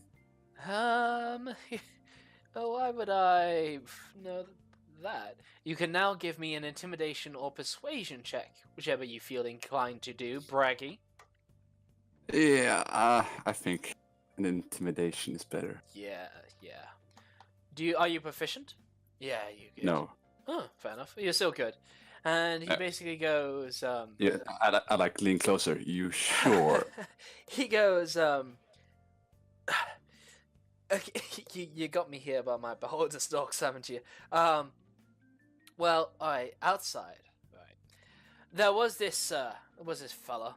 He apparently seemingly got dropped by, I think it was something like 5 attackers. I'd never seen any of them before, but this guy, he was being jumped by these rough-looking sorts, black leather, so they're filled with angst of some kind.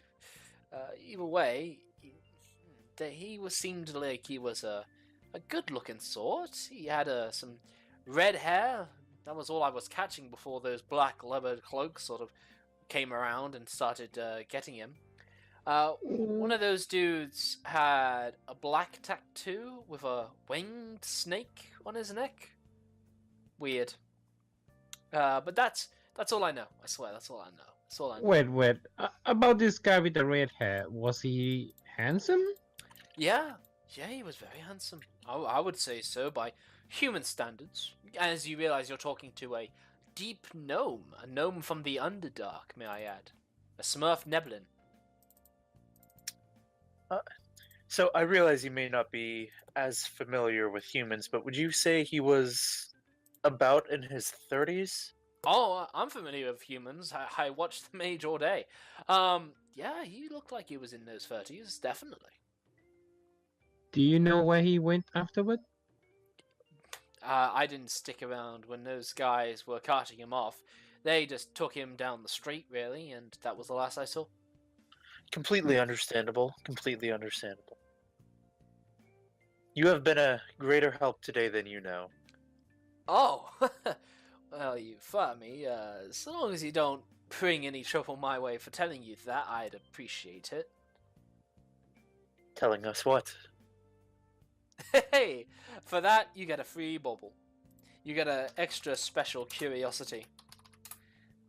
How about I set you fellows up with a nice... He passes you a pipe. It looks identical to his, and he goes, "Oh, go on, give this a blow. You're gonna like it." I take him literally and I blow on it because I don't smoke. So I don't know how it You were meant to take him literally, and from its other end, sparkly bubbles start flowing out from the end. I'm going to use my paw to try to burst the bubble. Excellent, outstanding. Yes, you bring your paw up and you go.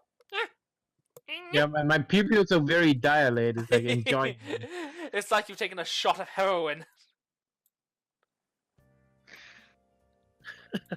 Excellent, excellent. So you have a bubble pipe, Mr. Braggy. Oh, nice. Unless I was talking to Adrian at all. Yeah, no, you talked to Adrian. Adrian, you got the Yes. bubbly pipe. Alright. That is handy. I clap him up on the back and say, thank you for the information. Well, he kind of is knocked off his desk as you do that, and he kind of flops onto his face as he just gives a wobbly thumbs up as he goes, "Don't worry, happens all the time." And he just like picks himself up and scuffs himself off as the little gnome that he is. Alright? Yep. Start walking out, I guess. Don't need any more. Nah. Yeah, heading to our destination. Yeah. I would just like to mention I am walking with like I'm just blowing bubbles out of the pipe the whole time I'm walking to Oh, of wherever I'm course. going. It never runs Going like, out. interesting. Yeah. It never runs out. It will continue to blow bubbles for as long as you want it to. And That is fantastic. the bubbles have a When- very short lifespan, though. I am still very pleased with this. Yeah. So when they get a fair, out of earshot of this shop, Yeah. Melina does turn to the others and she says, so I find it curious that he has the eye makeup, like that guy with the tattoo that was involved with that orc woman last night. And yet, while there is no straight connection, he is also involved with seeing our missing man. Is there some kind of cult in this city that I have not heard of? Having lived in this city my whole life, would I have seen more people with these tattoos? No. Now, given that your station has required you to work within the upper middle class of the city regions and its city watch, which obviously doesn't work from these dank, dour conditions, you are not so familiar with these areas. Though you know of them, you are not familiar with them. Neither are you familiar with any occupants that might frequent them. People Got with it, so I eye haven't seen tattoos. Oh, there's so many crazy bits of shit that goes on around here. Trends go around like fidget spinners and skip rope and, eating washing powder. It just so many kind of ways to mark stupid people will come and go this city, and it's always changing. So this could be a new trend. Honestly, it could just sweep in like that, or it's always been around and it's making a comeback. It really can't just work like that. Yeah, so yeah, Melina just basically confirms it's like he was hiding something, but I'm not sure if what he was hiding was the fact that because we never mentioned anything about a missing person. No. He seemed a nice enough sort, and I just blow There more is- bubbles out of the pipe right He's like- after. Yeah, so she's like, yes, it probably is unconnected, but I just do not trust this eye tattoo trend. Hmm.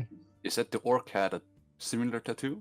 Yes, No. from yesterday? No. Not the orc, The orc lady was fighting a man who Oh. had similar series of eyes across his bald head. And accusing him of killing or... killing Yeah. her family or tribe or something like that. Her mates. Yeah. Well, got a clue at least. Indeed. Let's Go to the tavern and see if Durham knows anything about the orcs or the men. We're right by the slumbering dragon, sleeping Yeah, the dragon, skewered dragon. Skewer dragon. Yeah. skewer dragon. Yeah. That was Yeah. it. Let's Which is just where go in and check. Maybe they have some nice information and also a actual skewer dragon. maybe, hopefully. All right. Heard it's quite delicious. The skewer. Okay, lovely. Well, unlike that kind of thought in your head, this place is a wreck. When you guys come over here, and it is not far from Zolblob's shop, the skewered dragon looks like a ruin. Both of its front-facing windows are smashed, and a ship's anchor is lodged in the roof. How to get there? You guys can see the distance between the lane and the sea. How did that anchor get there? Through the windows, you can see a group of haggard patrons drinking from huge tankards. How do you guys proceed? I would like to roll investigation to see how the anger get there. Alright, give me that check. Magic. Oh. No. Drunk magic. Only explanation. A wizard did it. Yeah, definitely some mage must be drunk, and maybe like making a bet on the dare is probably succeed.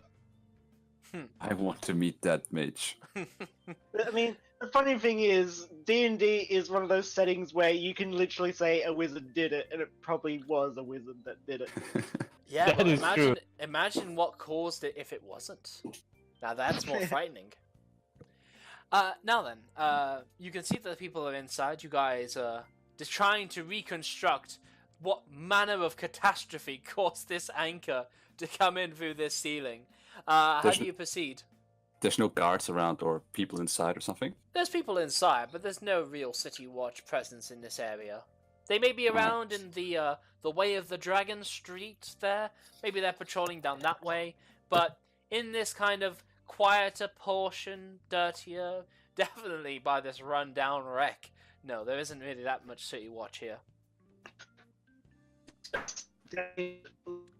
Interrupted by disconnection as you were a spotty voice. 1. You're right outside this disheveled, terrible, anchor-ridden tavern, but the city guard presence is low here. How do you guys proceed? I would like to keep a tighter watch on my coin purse as we enter in. Done. Totally sensible, totally reasonable, and you do so with no check required. You will have advantage on, well, no. What's your passive perception? Which is 10 plus whatever you have in your perception skill. Which would be -1. So that would be 9. You Yes. now have... You now have a passive perception of 14. For That is quite a bit better. while you're in here. Passive perception of 14. Okay.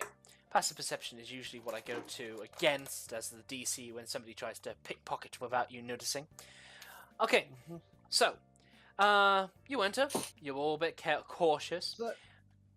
Melina does want to see, is it like, does this damage look like it's recent, or is it like part of just the quote unquote charm? Part of this place, the kind of mold that was like growing outside the glass has since crept to the middle of this kind of open entryway. So no, this this definitely has been a while back. This wasn't a recent thing. Okay. This is a dive.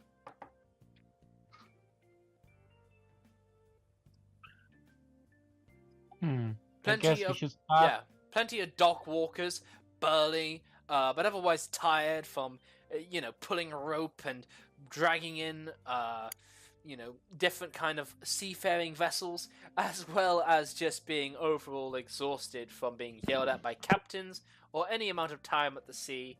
These gentlemen are having a quiet, terribly dive-like drink, but there are several of them if anybody wanted to approach them.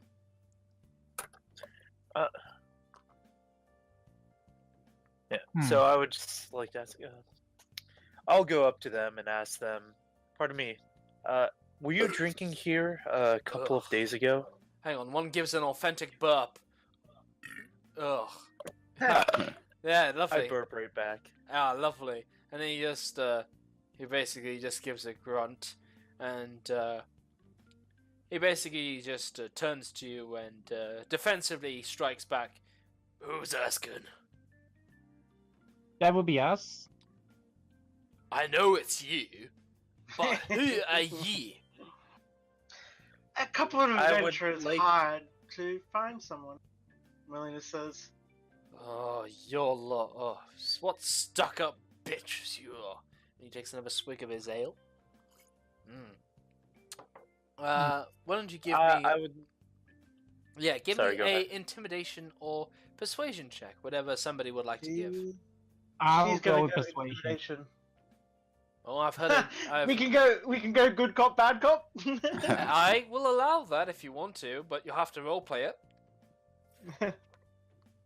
So Dorbury throwing a persuasion, right? As two different people are talking about good cop, bad cop. I will not be having that role, as I've not been asking for that role. The people that talked about good cop, bad cop, is that Braggy and Melina? Yeah, I said bad. Yeah, good cop, bad cop. So essentially, So it would what be that Joker. essentially what that means is you could be the good cop or the bad cop with somebody who is proficient. You make a roll, and the other person gives you the assist action. That assist action, provided they are proficient in the skill you're trying to do, will give you advantage. So, Melina, shall we have Joker assist you and give you advantage on a persuasion check? Sure. I mean, I'm proficient in both intimidation and persuasion, and they're the exact same score. Well, if you're proficient, you can help Joker. It goes both ways. Yeah. So which way do you want to do it? Well, which one of us has the better score? I have +5. So do I. Okay, then. So I guess it doesn't really matter. So I mean, yeah, he's already- Melina. Yeah, he's already rolled persuasion. So yeah, Melina will just be like, you say your piece, and then I'll jump in to see. Yeah. Yeah. Look, we are here to find a person, a very red haired, brunette, handsome, very handsome, and we believe that yours are very nice. I whisper like a little bit drunk, but a nice person, and seem to be nice, very nice for us to ask for information. And could you please share some of the things that you have seen of late? All right. This is good cop, bad cop, so I do want Melina to give the bad cop a bit Yeah. in here. Yeah, so Melina simply says, she says, look, we've got a job to do. I don't care about your attitude. You don't care about our attitude. You just help us get this job done, and you won't see us again. Wow, that's a You- very, you- that's a passive bad cop. I don't. Oh, this she's mean serious business. I Yeah. can't stop her if she was going to like go after you. But please remember, I would prefer more civilized, and I would prefer that that you talk it out nicely without any problem. I'm please. I don't want her to starting to sucker punch everyone in this room and throw them into Another gentleman comes forward who was like from the table over, as he basically goes, "Oh, enough! Just Frederick, just tell him, just tell them so they can get lost." And he goes, "All right, you know what? I will.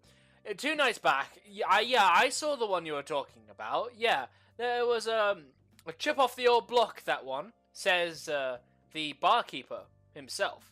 A greasy man of very thin sort of physique, as the other one sort of sneer, and that one just goes, just another spoiled rich noble who likes to rub our noses in it, really, was all it was. He came down with some tossed up, fancy, self-gloating book writer sort, I don't know. They played Three Dragons Ante for a while. The fancy one who kept trying to sell us his tome and whatever, he left. And then that other one, he kind of met up with some other guy. They had more they had more talks afterwards. They left right after midnight. but like 5 guys in here followed them out, and nobody knew who they were. They weren't regulars, we knew. And they left shortly afterwards.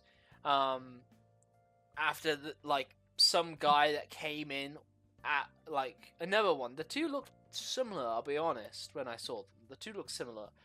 They left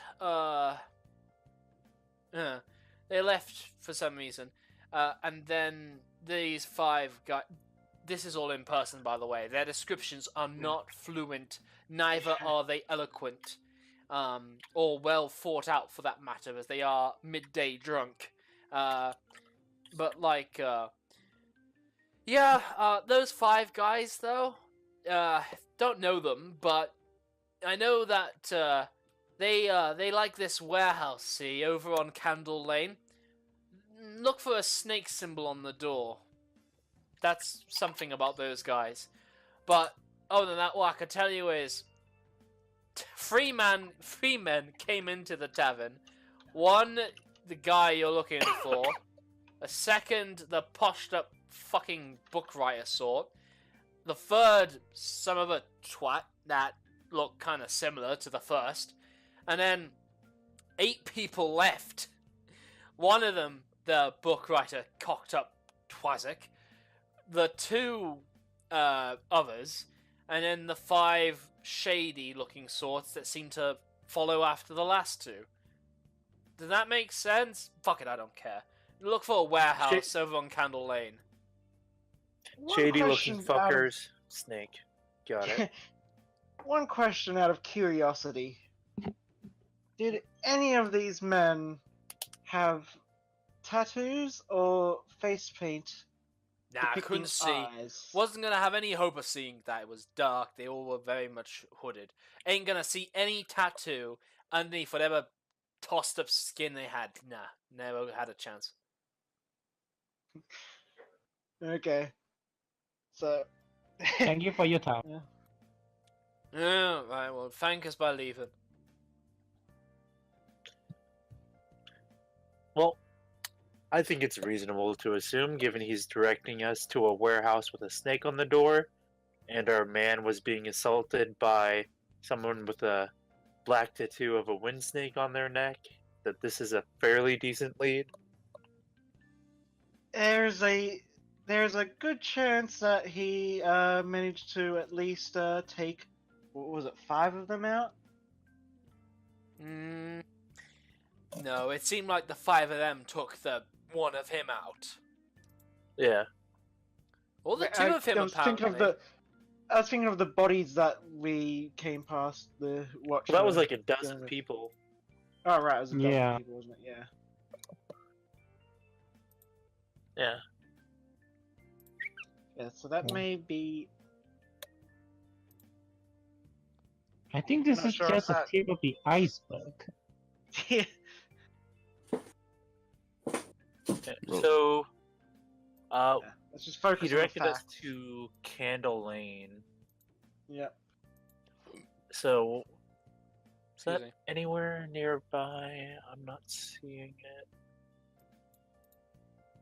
Is it in Yeah, he never told us water or anything like that, so we could assume the docks. Indeed. Ah, I found it. Ah. Why don't you I give us a would ping like first? to... He did indeed. I'll circle it right here. Ah, very nice, very nice. So that's actually much more into the city as it happens. Very nice. My suggestion is that we head right there. It's still the daytime, so it's reasonably safer. Yeah, I would like to head there before it gets dark. I agree.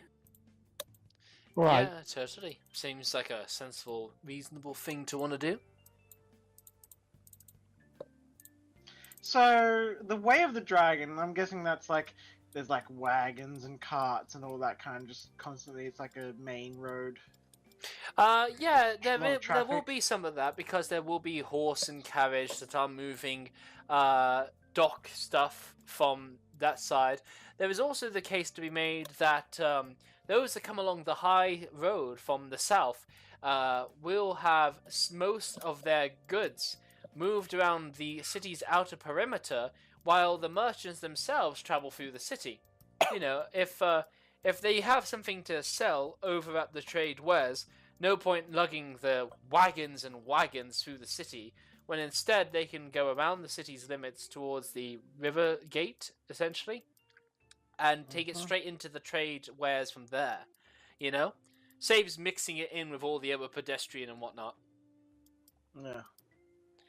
But there will still be a highish volume of traffic, given that it is Waterdeep herself.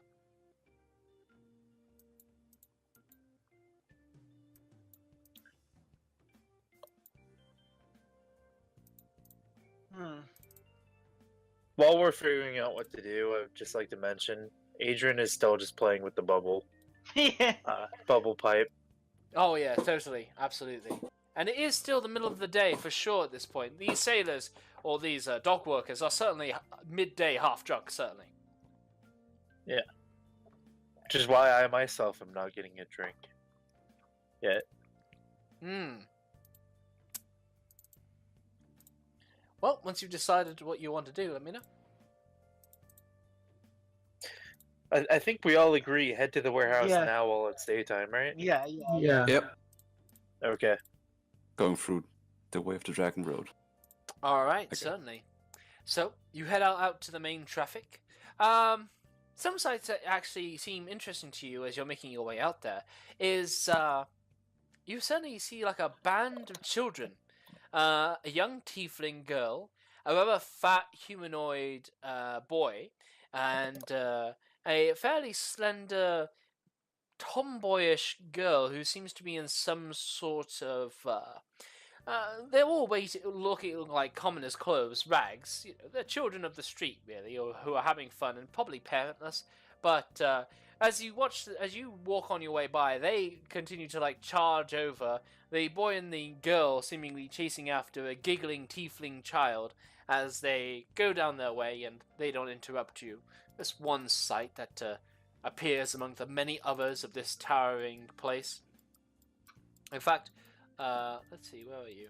All the way down here.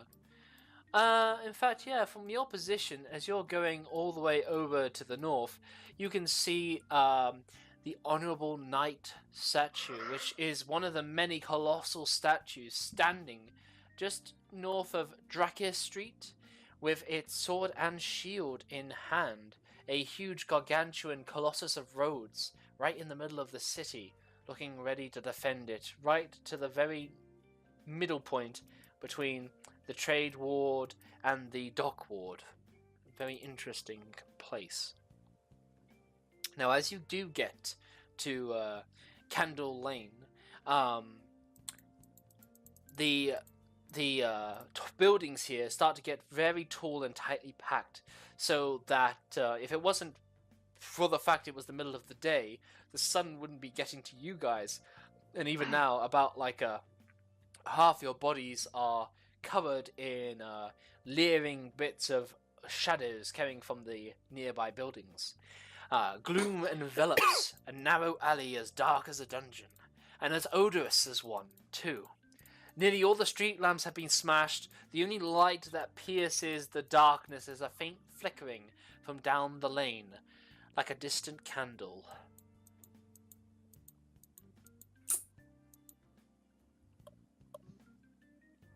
Do we see the warehouse? Well, you see that light along the street. I have Alright. dark vision. I don't mind going in. I have dark vision as well. It's gloom. It's not dark vision required. Don't worry.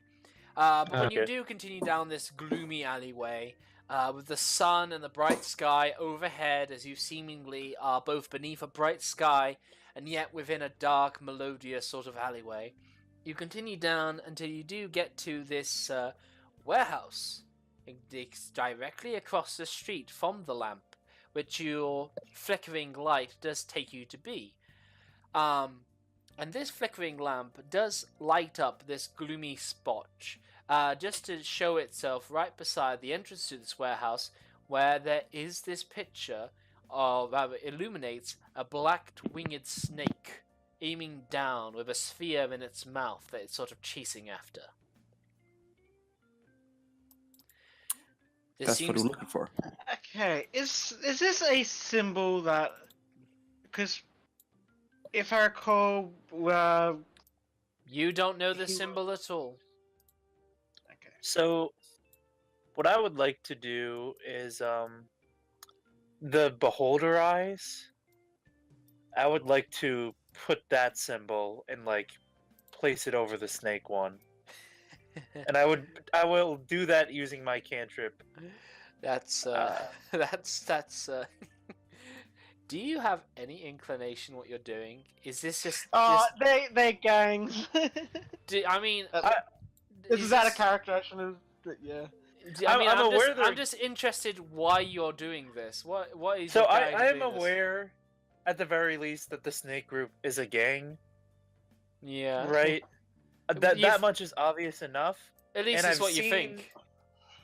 This is what my character is thinking right now. It's obvious the snake group's a gang, and I recognize like the eye thing from that group of the guy who was beating up the half-orc woman with 5 other dudes.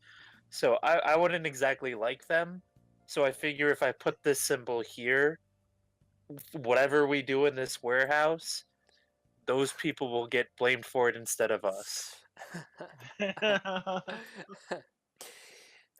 You have inspiration awarded to you as of this moment.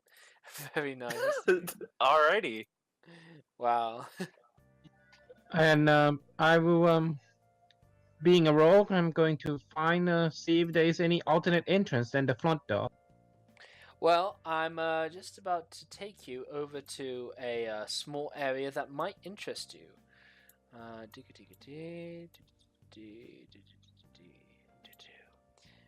Alright, so yes, I'm just taking you over now to a certain handout. Now, hopefully, you should be able to see this place. It shouldn't have any extra fog of war or anything else beyond what I've given it. No dynamic lighting that is just too difficult to deal with, honestly. No. Yeah. All right, So, excellent. sorry, to clarify something real quick, because I'm not too familiar with inspiration. Is that re-rolling or is that granting advantage? Granting advantage, but because I will always have you roll 2 dice at the same time. My version of inspiration advantage means that if you roll a result and you spend your inspiration, you will be using the highest result of that roll. So if you're sitting on a crit and you see that crit and you want to spend that crit, I don't ask you to re-roll. You just say, I use my inspiration and I use that crit I've just made as part of this roll, and I allow it. Got it. Thank you. Now, as for you guys, you should be able to see this whole layout at the moment, and yeah, you can see this ramshackle 2-story warehouse, and you guys are kind of standing outside of this yard area, I suppose, which doesn't have the best of details. But what is apparent to you is that the gate of this place. So yes, you asked for 3 points of entry, Mr. Joker. Yes. Well, first of all, will be the entrance of this yard. This fence is a kind of high, 12 feet tall, kind of pointed metallic fence, while the yard itself is not locked by this doorway in the front here, which anybody can enter through. All the windows available to you, which I suppose on the ground floor are not many. I think over here is a window, right beside a very large set of doors. Meanwhile, other windows... That's weird. That's weird. But other windows might include some on the next level up, which includes a window here and a window here. Right beside it. So yes, the front door. The front door. Either of the doors, the windows can be. Okay.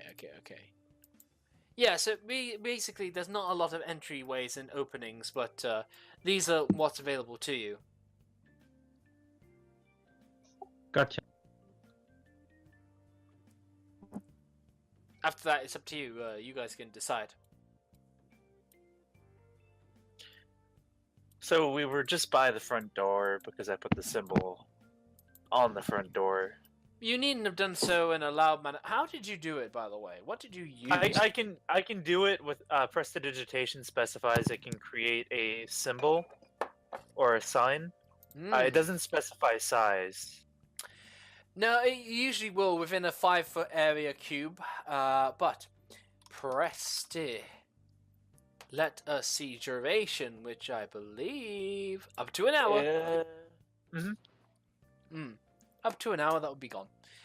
Either way, you put it on there for fun, looking to make your own sort of, like, your own war as you want it.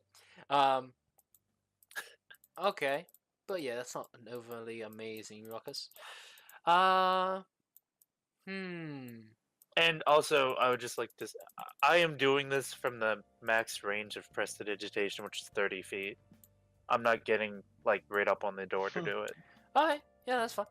I talked about passive perception. Would everybody please like to tell me their passive perceptions, please? 12. 11. Mine has gone back down, I think, because I'm not watching anymore. So 9. Alright, very good. Nothing different happens. Mine is down 9. That's fine. That's totally fine. Okay, I'm going to be a little sneaky then. May I roll stealth? You may roll stealth against the warehouse, but you're trying to be overly sneaky, so that's fair. Do you have a plan on top of being sneaky? Do you want to enter a various way, or what do you want to do? I'm thinking about that. Is that the door here? Whereabouts are you looking? The one to the right. That is an interesting question. I hear background noises, which are not welcome, but that is an interesting question. I'm